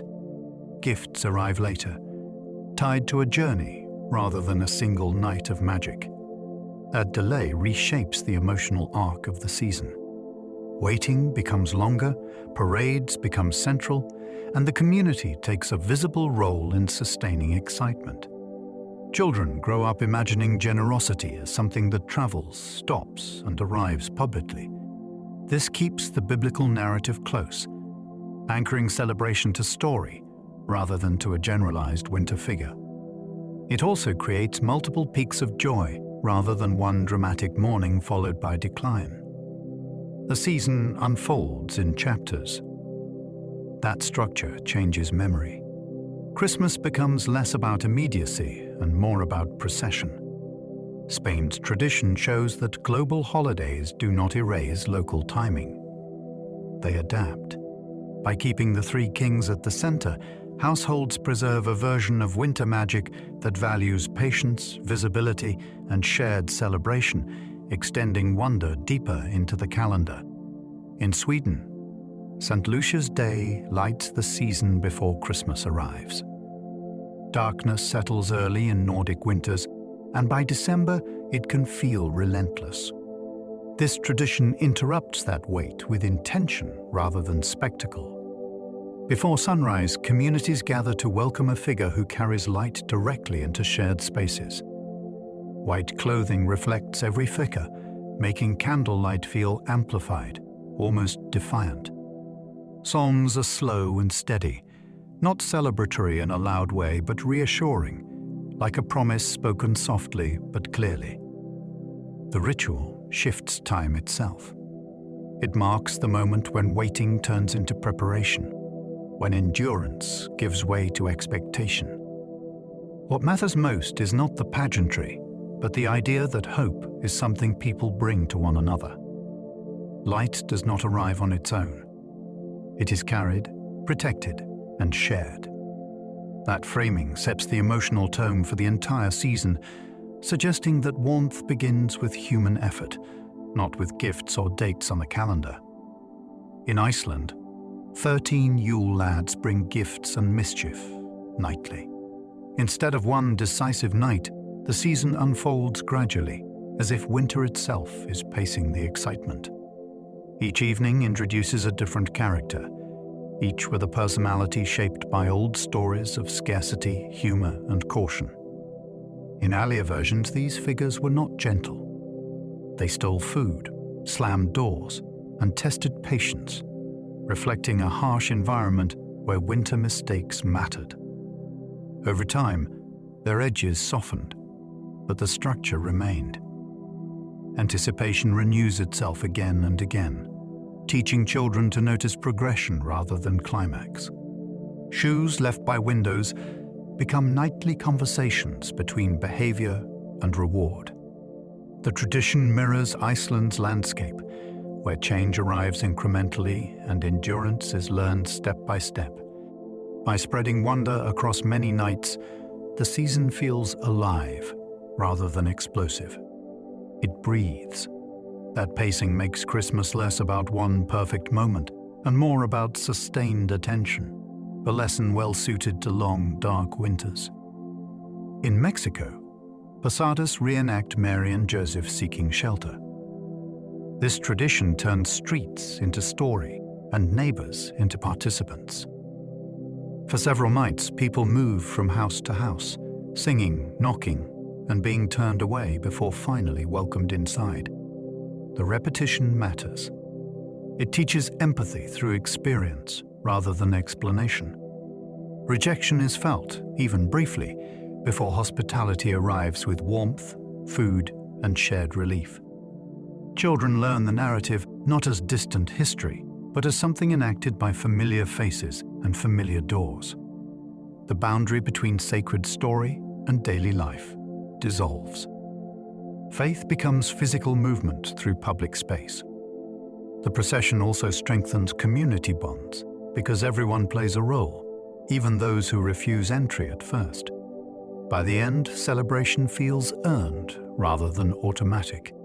Posadas frame Christmas as an answer to exclusion, reminding participants that belonging is an action, not an assumption.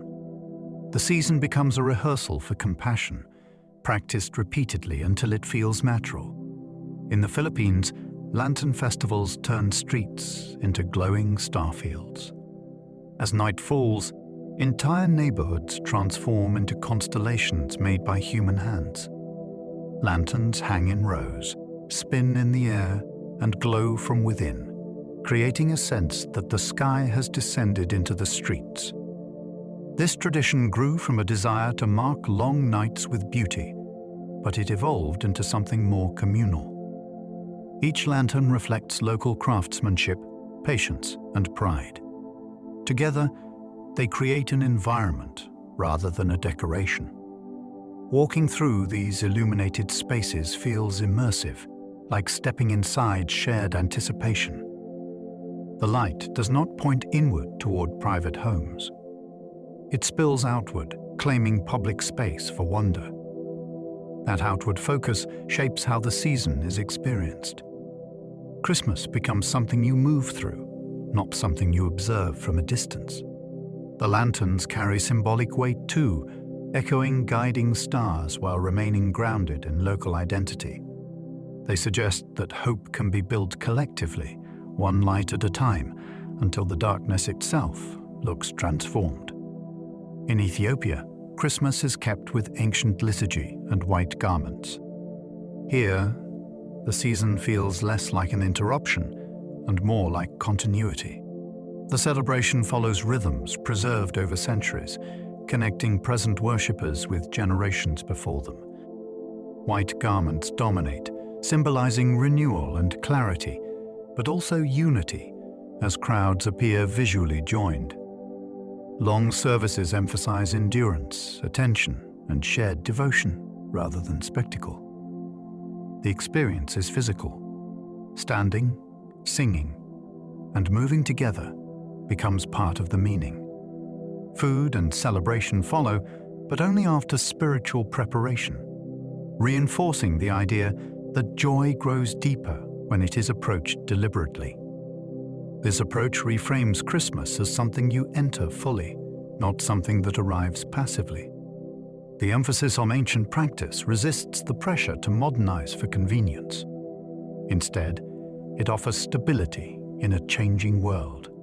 By keeping the celebration anchored in tradition, Ethiopian Christmas demonstrates how the season can remain vibrant without constant reinvention, drawing strength from repetition and shared memory. Eastern churches celebrate Christmas on different calendars, not different beliefs. The variation often surprises people, but it is rooted in timekeeping rather than theology. When calendars shifted historically, not every community adopted the changes simultaneously. Some preserved older systems, valuing continuity over uniformity. As a result, the same feast appears on different dates, even though the underlying story remains identical. This creates a layered season where Christmas seems to echo rather than conclude.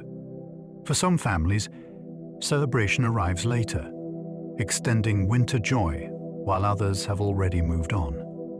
The effect is subtle but meaningful. It reminds observers that time itself is a cultural agreement, not a universal constant. Faith adapts to calendars without losing its core. These differences also preserve local identity, allowing communities to maintain inherited rhythms. Rather than fragmenting the holiday, varied dates enrich it, proving that unity does not require synchronization. Christmas becomes less about a single moment and more about a shared meaning that transcends the page of a calendar. Calendar reforms shifted Christmas dates without changing anyone's devotion. When new calendars were introduced, they altered how days aligned with seasons, but they did not erase emotional attachments. Communities adapted by celebrating when their system told them it was time, carrying devotion forward without disruption. This resilience reveals something important. Meaning is not anchored to numbers alone. It lives in practice, memory, and repetition. Even when official time changed, people continued to gather, sing, fast, and feast with the same intention. Over generations, the adjustment faded into background noise. The holiday remained intact because it was never solely about precision. It was about return. This flexibility allowed Christmas to survive political reforms, scientific advancements, and administrative changes without fracturing. The story stayed recognizable even as the clock shifted beneath it. In a way, calendar reforms tested the holiday's durability, and it passed easily. Christmas proved that tradition can bend without breaking, maintaining its emotional center even when the structure of time itself is rewritten. The Gregorian calendar quietly rearranged holidays across the Christian world.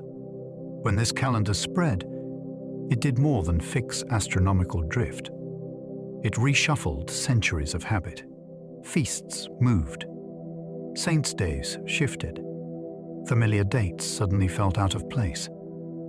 Yet the transition was gradual, uneven, and often unnoticed by ordinary people at first. That quietness mattered. It prevented resistance from overwhelming acceptance. Over time, communities adjusted, building new associations where old ones had been. Christmas remained central, even if its surrounding context subtly changed. This shows how deeply embedded the holiday had become. It could survive administrative change without losing emotional gravity. The calendar acted like a silent editor, revising margins rather than headlines.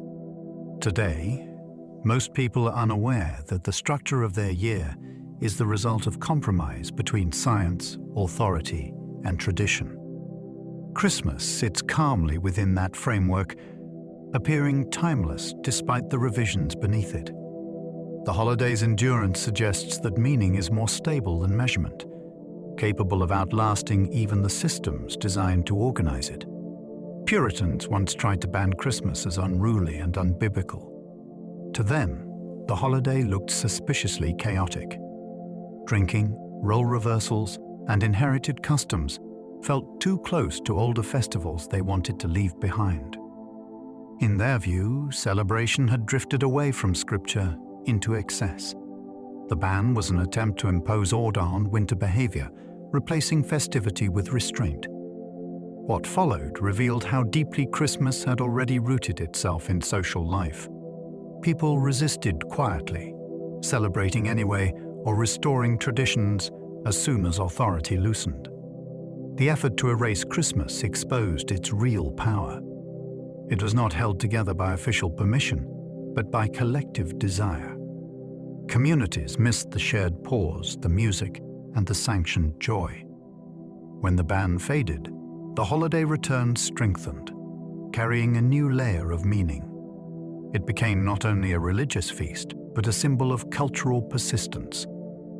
Christmas proved that traditions anchored in human need cannot be legislated away without leaving a vacuum behind. Christmas returned strong because people missed communal winter joy. After restraint and suppression, the re-emergence felt almost like relief. Winter had not grown easier, and isolation had not vanished, so the absence of celebration was felt sharply.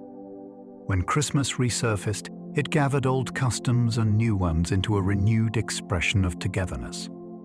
The return was not subtle. Feasts grew generous. Music grew louder. Decorations multiplied.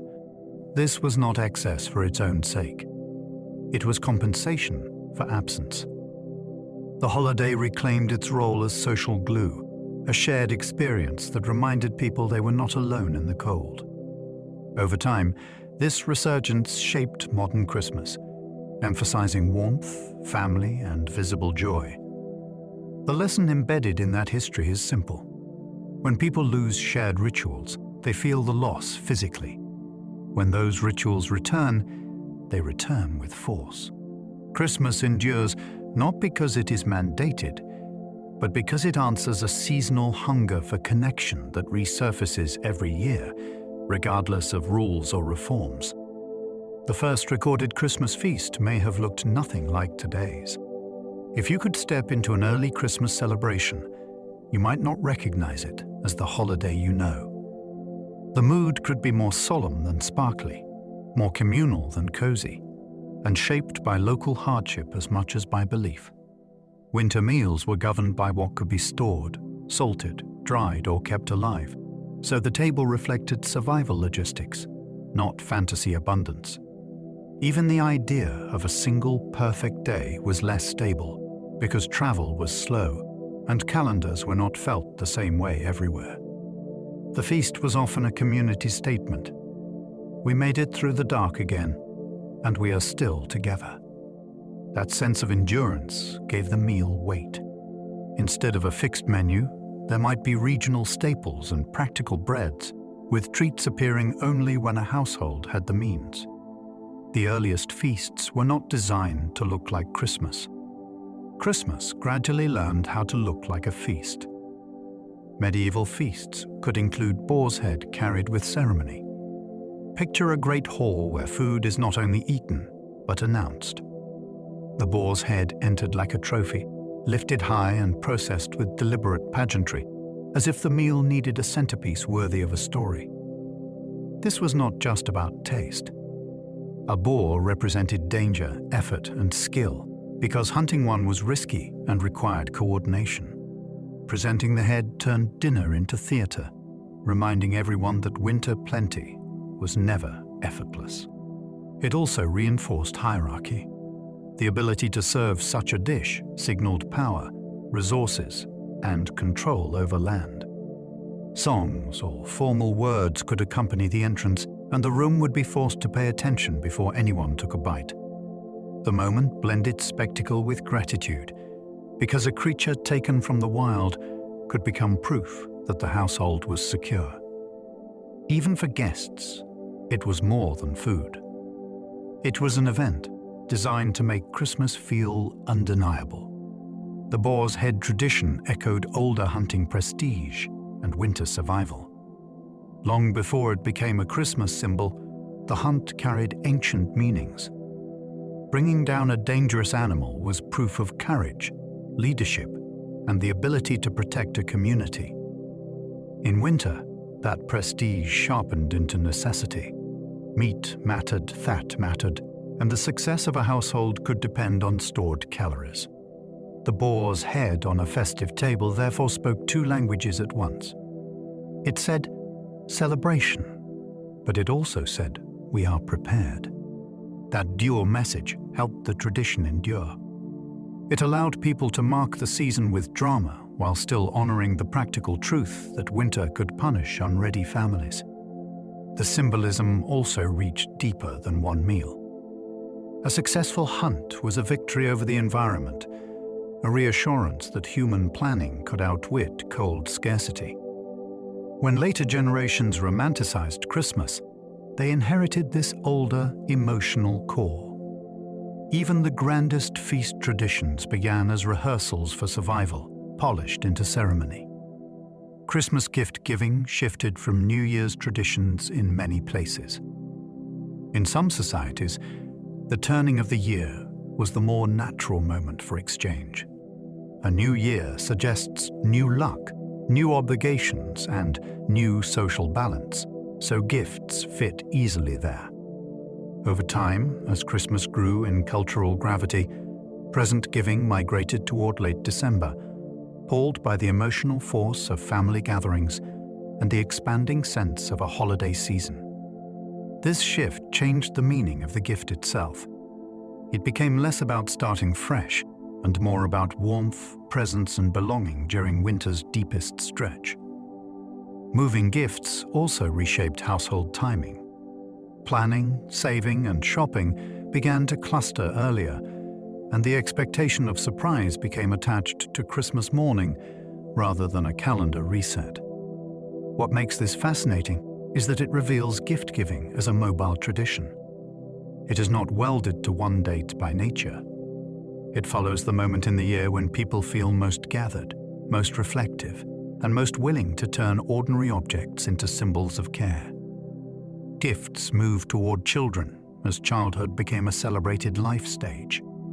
For much of history, children were not treated as the center of family storytelling. They were part of the household economy, expected to grow quickly into responsibilities.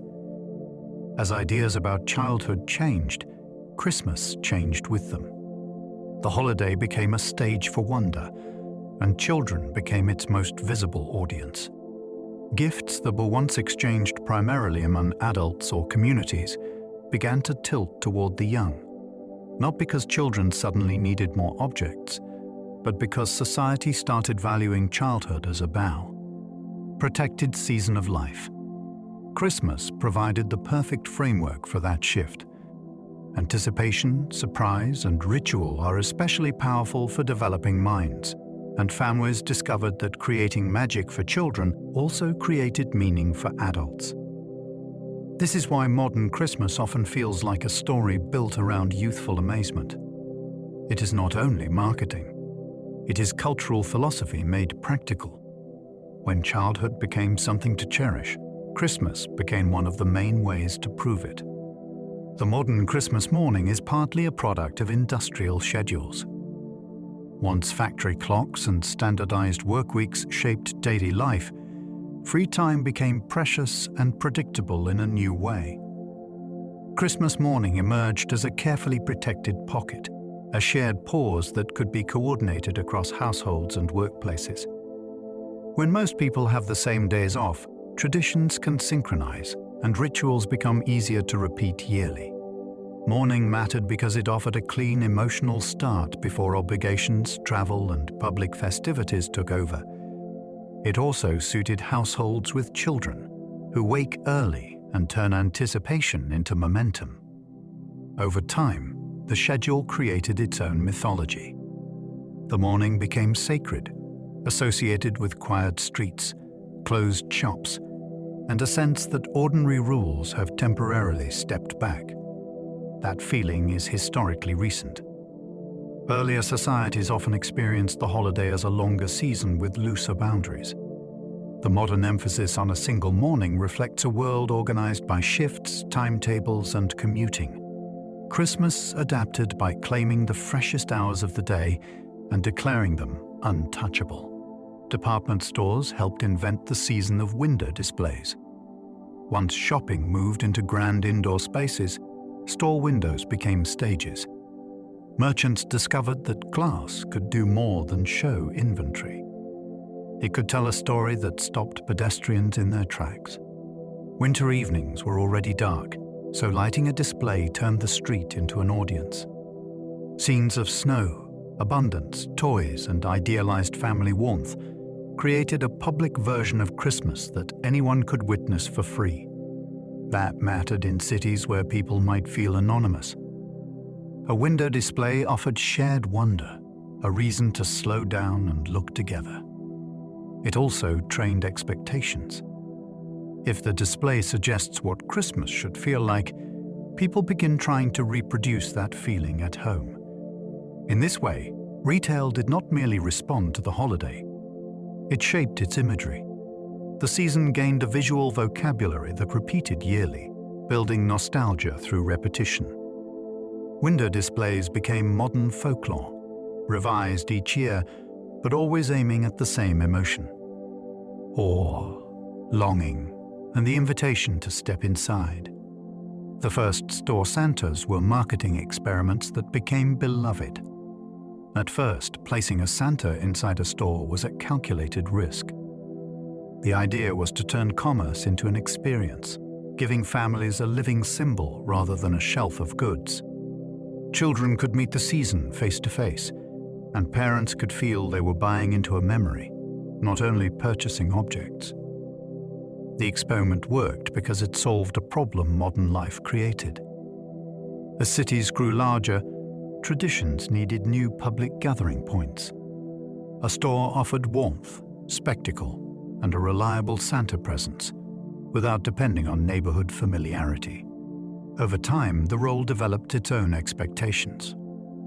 The chair, the line, the photo, the whispered request, the momentary belief that an adult stranger is part of the family story.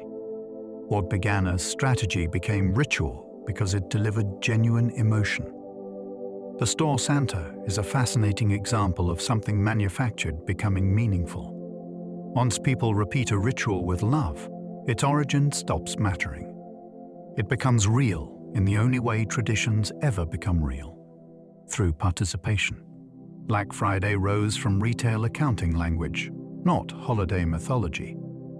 The phrase sounds dramatic, like a cultural event invented to match Christmas intensity. Its roots are far more ordinary. It comes from business language, a way to describe the moment when sales figures shift from loss into profit, often marked in ledgers with different ink. The mythic feeling came later, when that financial turning point collided with the holiday season's emotional momentum. Once retailers realized how powerful the timing was, the day gained rituals of its own. Early openings, limited deals, and the sense of urgency that makes people act quickly. What is fascinating is how a bookkeeping concept became public drama. A private metric turned into a social day with its own stories, jokes, and memories. It shows how modern holidays are shaped by invisible systems of only songs and symbols. The language of finance quietly stepped into the Christmas calendar, and many people now plan their year around it. A spreadsheet term became a cultural signal that the season's engine has fully switched on. The seasonal shopping rush reshaped city streets and delivery networks. When millions of people try to express love through objects at the same time, infrastructure feels it. Streets change rhythm. Parking becomes a winter sport. Store hours stretch, lights stay on later, and crowds create a temporary city inside the city. Behind the scenes, delivery networks tighten like a muscle, routing packages through warehouses, trucks, and sorting centers with holiday urgency. This logistical surge becomes part of the season's atmosphere, even for people who never set foot in a mall. Doorsteps fill with boxes. Tracking updates become daily suspense. The holiday begins to feel like motion, as if December itself is a moving conveyor. What makes this historically significant is that it altered how cities plan and how workers live through winter. The season now includes a massive repeating pulse of labor and transport, largely invisible but deeply shaping modern Christmas experience. In earlier centuries, the holiday gathered people around a table. Today, it also gathers systems around a deadline, turning affection into routes, schedules, and packages racing the calendar. The phrase, "Merry Christmas," became widespread through print culture and cards. Once cheap printing and reliable post connected ordinary households, a greeting could travel farther than footsteps ever could. A short phrase became a social bridge. Stamped onto paper, and delivered through winter streets like a tiny knock at the door. It mattered because it was repeatable. People could send warmth to distant relatives, old friends, business partners, and neighbors without needing a long letter. The phrase also trained expectations. If you saw it on shop signs, newspapers, and cards, you began to feel that a proper season required saying it. That is how language becomes tradition. It moves from choice to habit, then from habit to identity. The message itself is simple, but its spread changed Christmas into something you could share at scale, even across class and distance. A few words, printed millions of times, helped standardize the social mood of December. White Christmas became a powerful fantasy even in snowless places. Many regions rarely see snow in December, yet the dream persists, as if winter must look a certain way to feel complete. That dream did not grow from climate. It grew from imagery, storytelling, and the emotional logic of contrast. Snow makes the world quieter, hides clutter, and turns streets into blank pages where light stands out. Even if you have never experienced it, you can imagine it easily, because so much Christmas art teaches you how it should feel. This fantasy also offers a gentle kind of control. If the year has been messy, a white landscape promises clean beginnings and softened edges. People adopt the image because it provides mood, not accuracy. The season becomes a stage set, and snow is the simplest backdrop for warmth. That is why the idea thrives in places with palm trees and mild evenings. It is not meteorology. It is a shared picture of what comfort looks like. Snowy postcards trained expectations more than actual weather ever did. Postcards did something sneaky.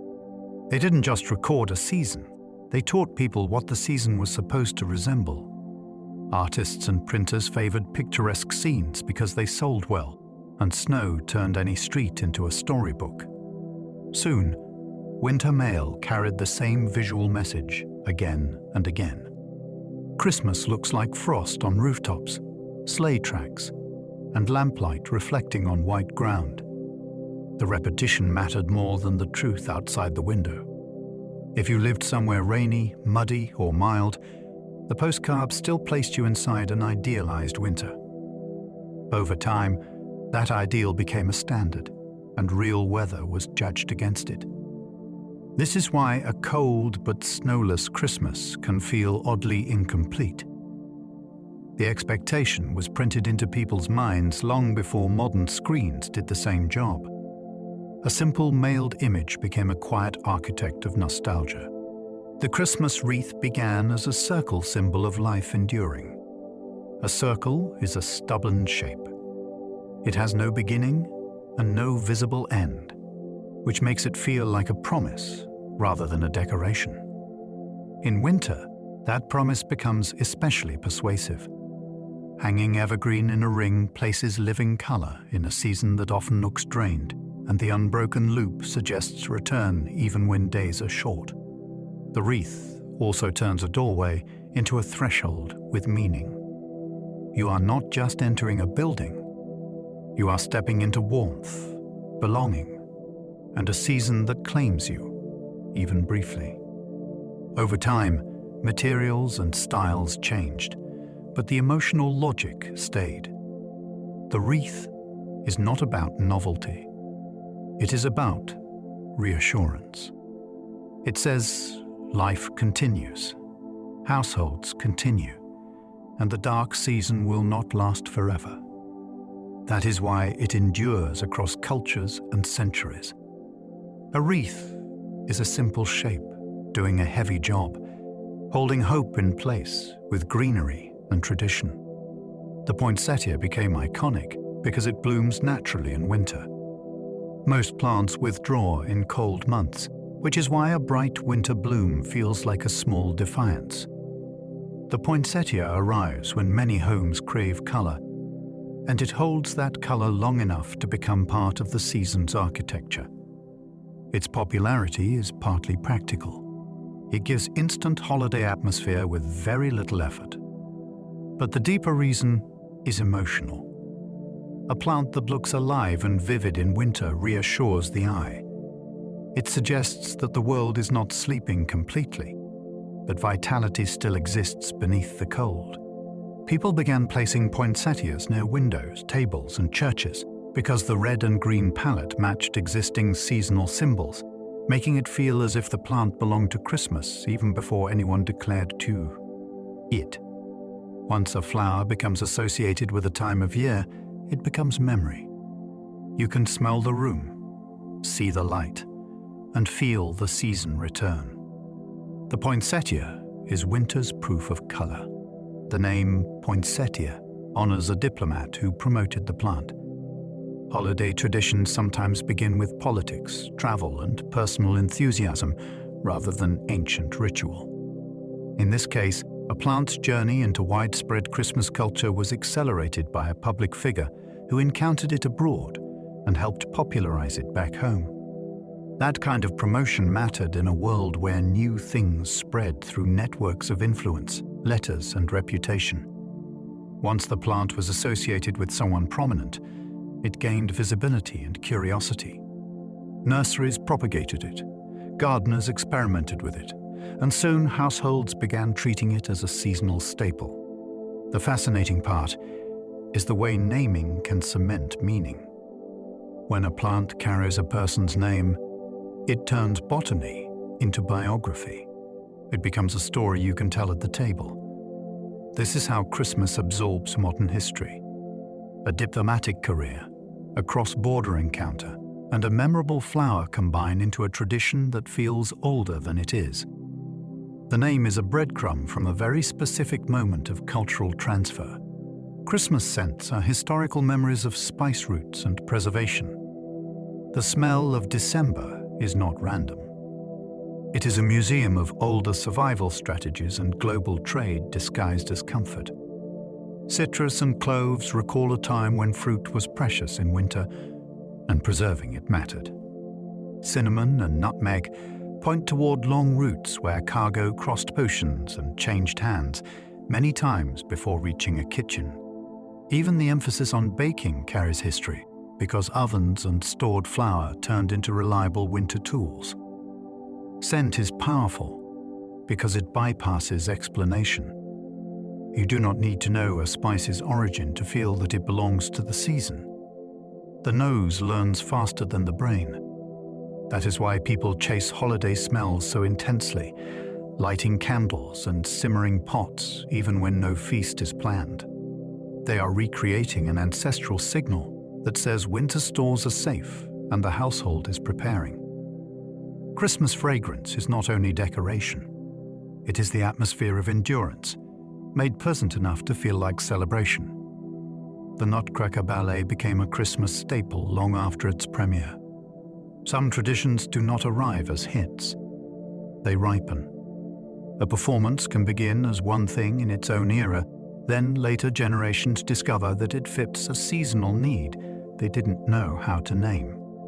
The Nutcracker offers a perfect winter package, a child's viewpoint, a shift from ordinary rooms into dream logic, and music that feels both delicate and bold. Once theaters realized families would return yearly, the ballet gained a ritual role. It became a shared outing that marked the season, like a modern procession with tickets. Its imagery also helped standardize what Christmas magic looks like, from toy soldiers to glittering snow scenes, even for people who never attend a performance. That delayed rise is what makes it fascinating. The ballet's power is not only artistic, it is cultural timing. At the moment society wanted a repeatable, family-friendly winter myth, the Nutcracker was waiting, ready to be adopted as tradition. A single poem fixed many Santa details in popular imagination. Before mass media standardized holiday imagery, Santa was a collection of overlapping ideas, varying by region and storyteller. One widely circulated poem changed that by offering a vivid, cohesive picture that was easy to remember and retell. It gave the season a clear set of moving parts, nighttime arrival, rooftop travel, a distinctive personality, and a sense of playful speed. The poem's rhythm helped, because memorable cadence acts like glue for memory. People repeated it aloud, taught it to children, and embedded it into household routines until it felt inherited. This is how folklore can be engineered by literature. When a story is short enough to recite and satisfying enough to picture, it becomes a template other creators build on. Over time, illustrations, advertisements, and later films borrowed from that template, reinforcing it until alternative versions faded. The remarkable thing is how quietly this happened. A poem did not just entertain. It standardized a character for the modern world. Clement Clarke Moore's poem made Christmas feel cozy, domestic, and nightbound. By placing the season's magic inside a sleeping household, the poem shifted Christmas toward the private sphere. Wonder was no longer primarily public ceremony or outdoor revelry. It became something that happens while the house is quiet, when only small sounds break the dark. That framing elevated bedtime, fireplaces, and family interiors into symbols of the holiday. It also changed the emotional temperature. Instead of loud celebration, the central mood became hush, closeness, and the thrill of hearing something impossible just beyond the room. This is a powerful recipe for tradition because it fits childhood perfectly. Children live at the edge of sleep and imagination, and the story invites them to believe that the world becomes more interesting after lights go out. Adults also adopted the mood because it made the season feel safe and contained. The holiday gained a signature setting, a home at night, held together by warmth, anticipation, and the idea that goodness can arrive quietly without knocking. The phrase Christmas spirit has shifted meaning across centuries of culture. At different moments in history, the idea pointed toward very different behaviors. Sometimes it meant reverence and restraint. At other times it meant generosity, hospitality, or social obligation.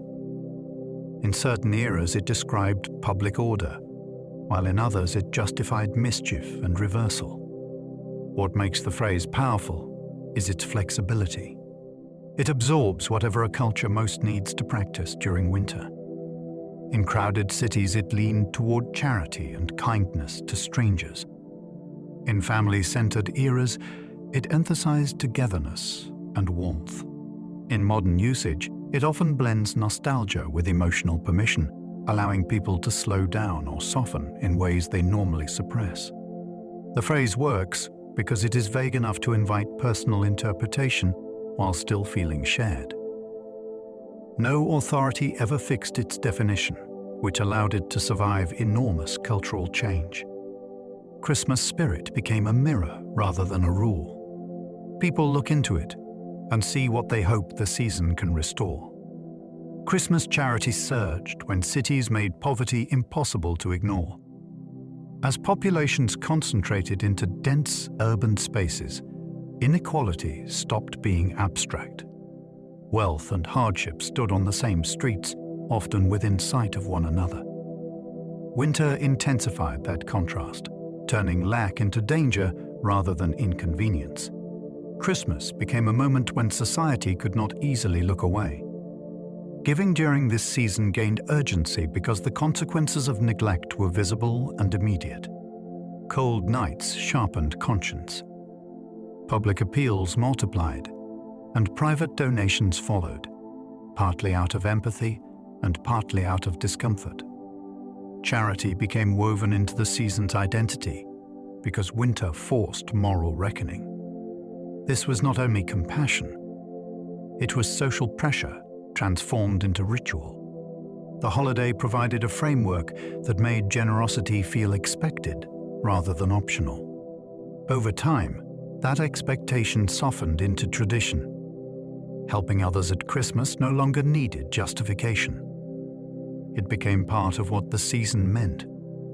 Urban life did not create Christmas charity, but it made its absence unbearable. Salvation Army street collections helped define public giving at Christmas. The sight of uniformed volunteers standing openly with collection containers changed how generosity looked. Giving moved from private gesture to visible participation.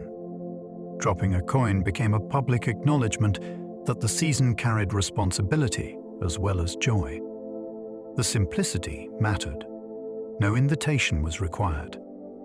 No institution had to be entered. Anyone passing by could join the act in seconds.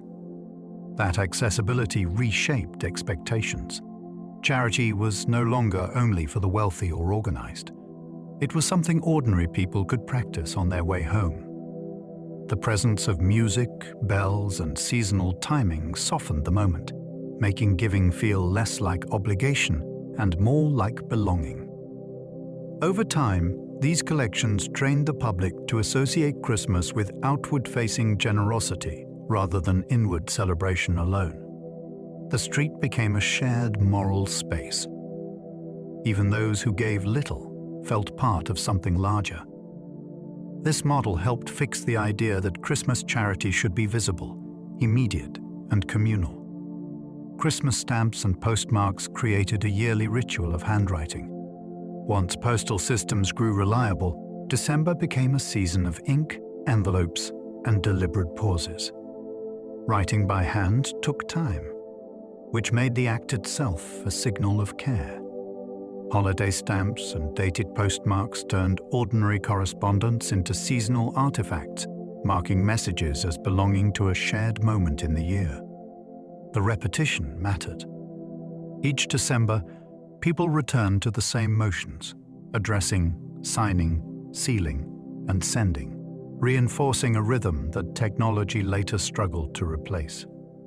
Cards became proof that someone had stopped long enough to think of you specifically. The physical journey of the letter mirrored the emotional distance it crossed. That ritual trained patience on both ends, waiting to send and waiting to receive. Even the imperfections of handwriting became meaningful, evidence of a real person behind the message. Christmas mail transformed communication into ceremony, anchoring relationships to a calendar moment rather than constant availability. The first Christmas in space was celebrated with tiny gestures and restraint. Far from Earth, excess made no sense. There was no room for spectacle or indulgence, only small acknowledgements of the date passing. A modest meal adjustment, a recorded message, or a shared moment of reflection carried disproportionate weight. The distance amplified meaning. Celebrating Christmas without atmosphere, gravity, or familiar surroundings forced the holiday to reveal its core. What remains when tradition is stripped to essentials? The answer was not decoration or music, but connection. A reminder of home. A recognition of shared time. That restraint turned Christmas into something almost philosophical. It proved the season does not require abundance to exist. It requires memory and intention. In orbit, Christmas became a human marker rather than a cultural display, a way to say we are still part of the same story, even when physically removed from it. The holiday survived vacuum and silence because it lives inside people, not places. Wartime Christmases produced truces, songs, and letters that still haunt. When conflict dominates daily life, Christmas interrupts with memory. It reminds soldiers and civilians alike of another version of the world, one defined by family, routine, and peace. That interruption sometimes led to extraordinary moments.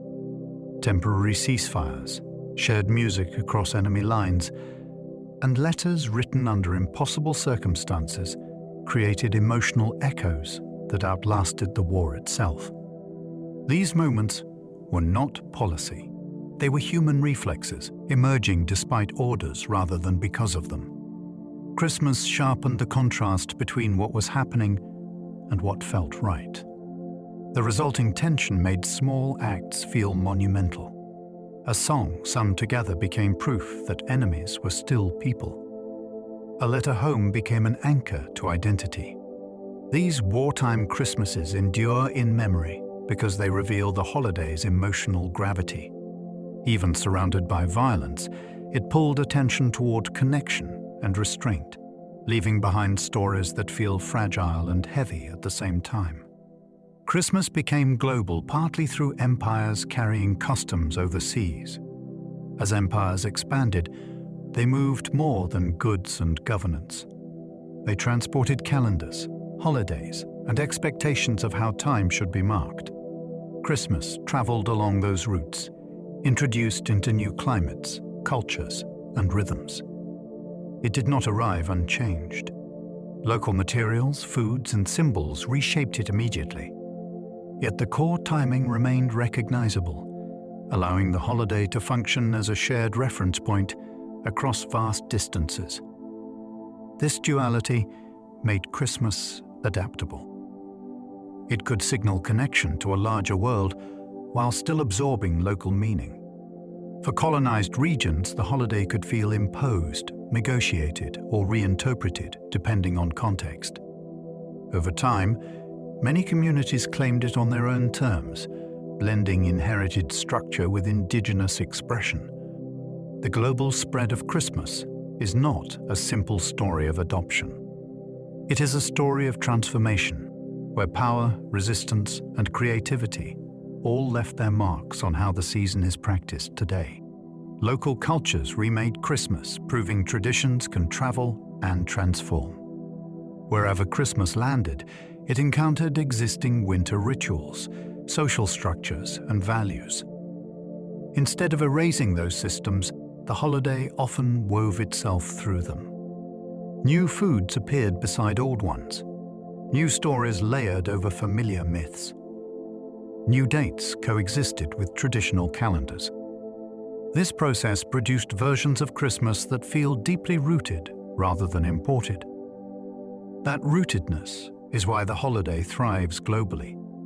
People recognize it, but they do not experience it identically. The season becomes a framework rather than a script. Within that frame, cultures express what matters most to them, whether that is family, community, faith, or resilience. This adaptability protects Christmas from becoming brittle. Traditions that cannot change eventually disappear. Christmas survived by inviting reinterpretation. Each local version proves that continuity does not require sameness. It requires meaning.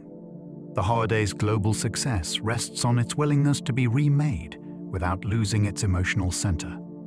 Christmas history is a story of adaptation, argument, and astonishing endurance.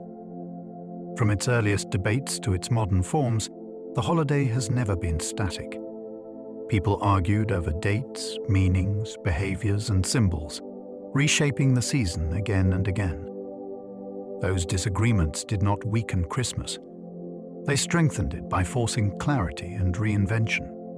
Each era asked the holiday to solve new problems, from social inequality to industrial fatigue to global fragmentation. Christmas responded by absorbing new customs while retaining familiar emotional anchors. That balance explains its longevity. It feels old enough to trust and flexible enough to remain relevant. The season's history is not a straight line. It is a series of adjustments, compromises, and creative leaps. Yet the core remains recognizable. Gathering in darkness, sharing warmth, marking time together. Few traditions survive so much change without hollowing out. Christmas did not endure by resisting history. It endured by conversing with it, again and again, across centuries. Every Christmas tradition you know was once a surprising new idea. At some point, someone suggested a practice that felt unfamiliar, unnecessary, or even wrong. A date was chosen. A song was sung differently. A gift was given at an unusual time. Most traditions begin that way, as experiments rather than inheritances. What determines their survival is not authority, but repetition. If an idea solves an emotional need, people repeat it. Over time, repetition becomes memory, and memory becomes identity. Eventually, the origin is forgotten, and the practice feels inevitable. Christmas is built almost entirely from these accumulated experiments. That realization changes how the holiday feels. It is not fragile because it has changed so often. It is strong because it can still change. New traditions will emerge, shaped by new technologies, new anxieties, and new forms of connection. One day, they too will feel ancient. Christmas history reminds us that wonder does not come from preserving the past unchanged, but from allowing meaningful ideas to take root and grow. As we come to the end of this journey, the season we've been exploring can begin to settle around you more gently. We moved through centuries of candlelight and cold streets, through songs carried by voices instead of wires, through markets, hearths, letters, lanterns, and quiet acts of generosity.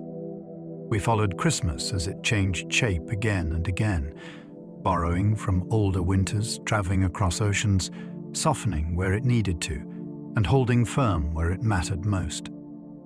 All of those traditions, stories, and symbols are like layers of snowfall, each one resting lightly on the last. Together they form the season we recognize now, not as a single moment in history, but as a shared human pause. A time when light is cherished, when warmth is made rather than assumed, and when people across the world slow down just enough to remember one another. Now there's nothing left to learn or hold on to. If your eyes are feeling heavy, you can let the details drift away, knowing they'll still be there tomorrow. Allow your breathing to soften. Let your shoulders sink. Imagine the quiet that follows a long winter gathering, when the candles burn low and the room grows still. If you've enjoyed these gentle journeys through history, you're always welcome to like, subscribe, or leave a quiet thought below. It helps others find their way here too. And if you happen to still be awake, another sleepy story will be waiting on the screen, ready to carry you onward at your own pace. But for now, rest. Let the season fade into calm and allow the night to do its work. Sleep well and good night.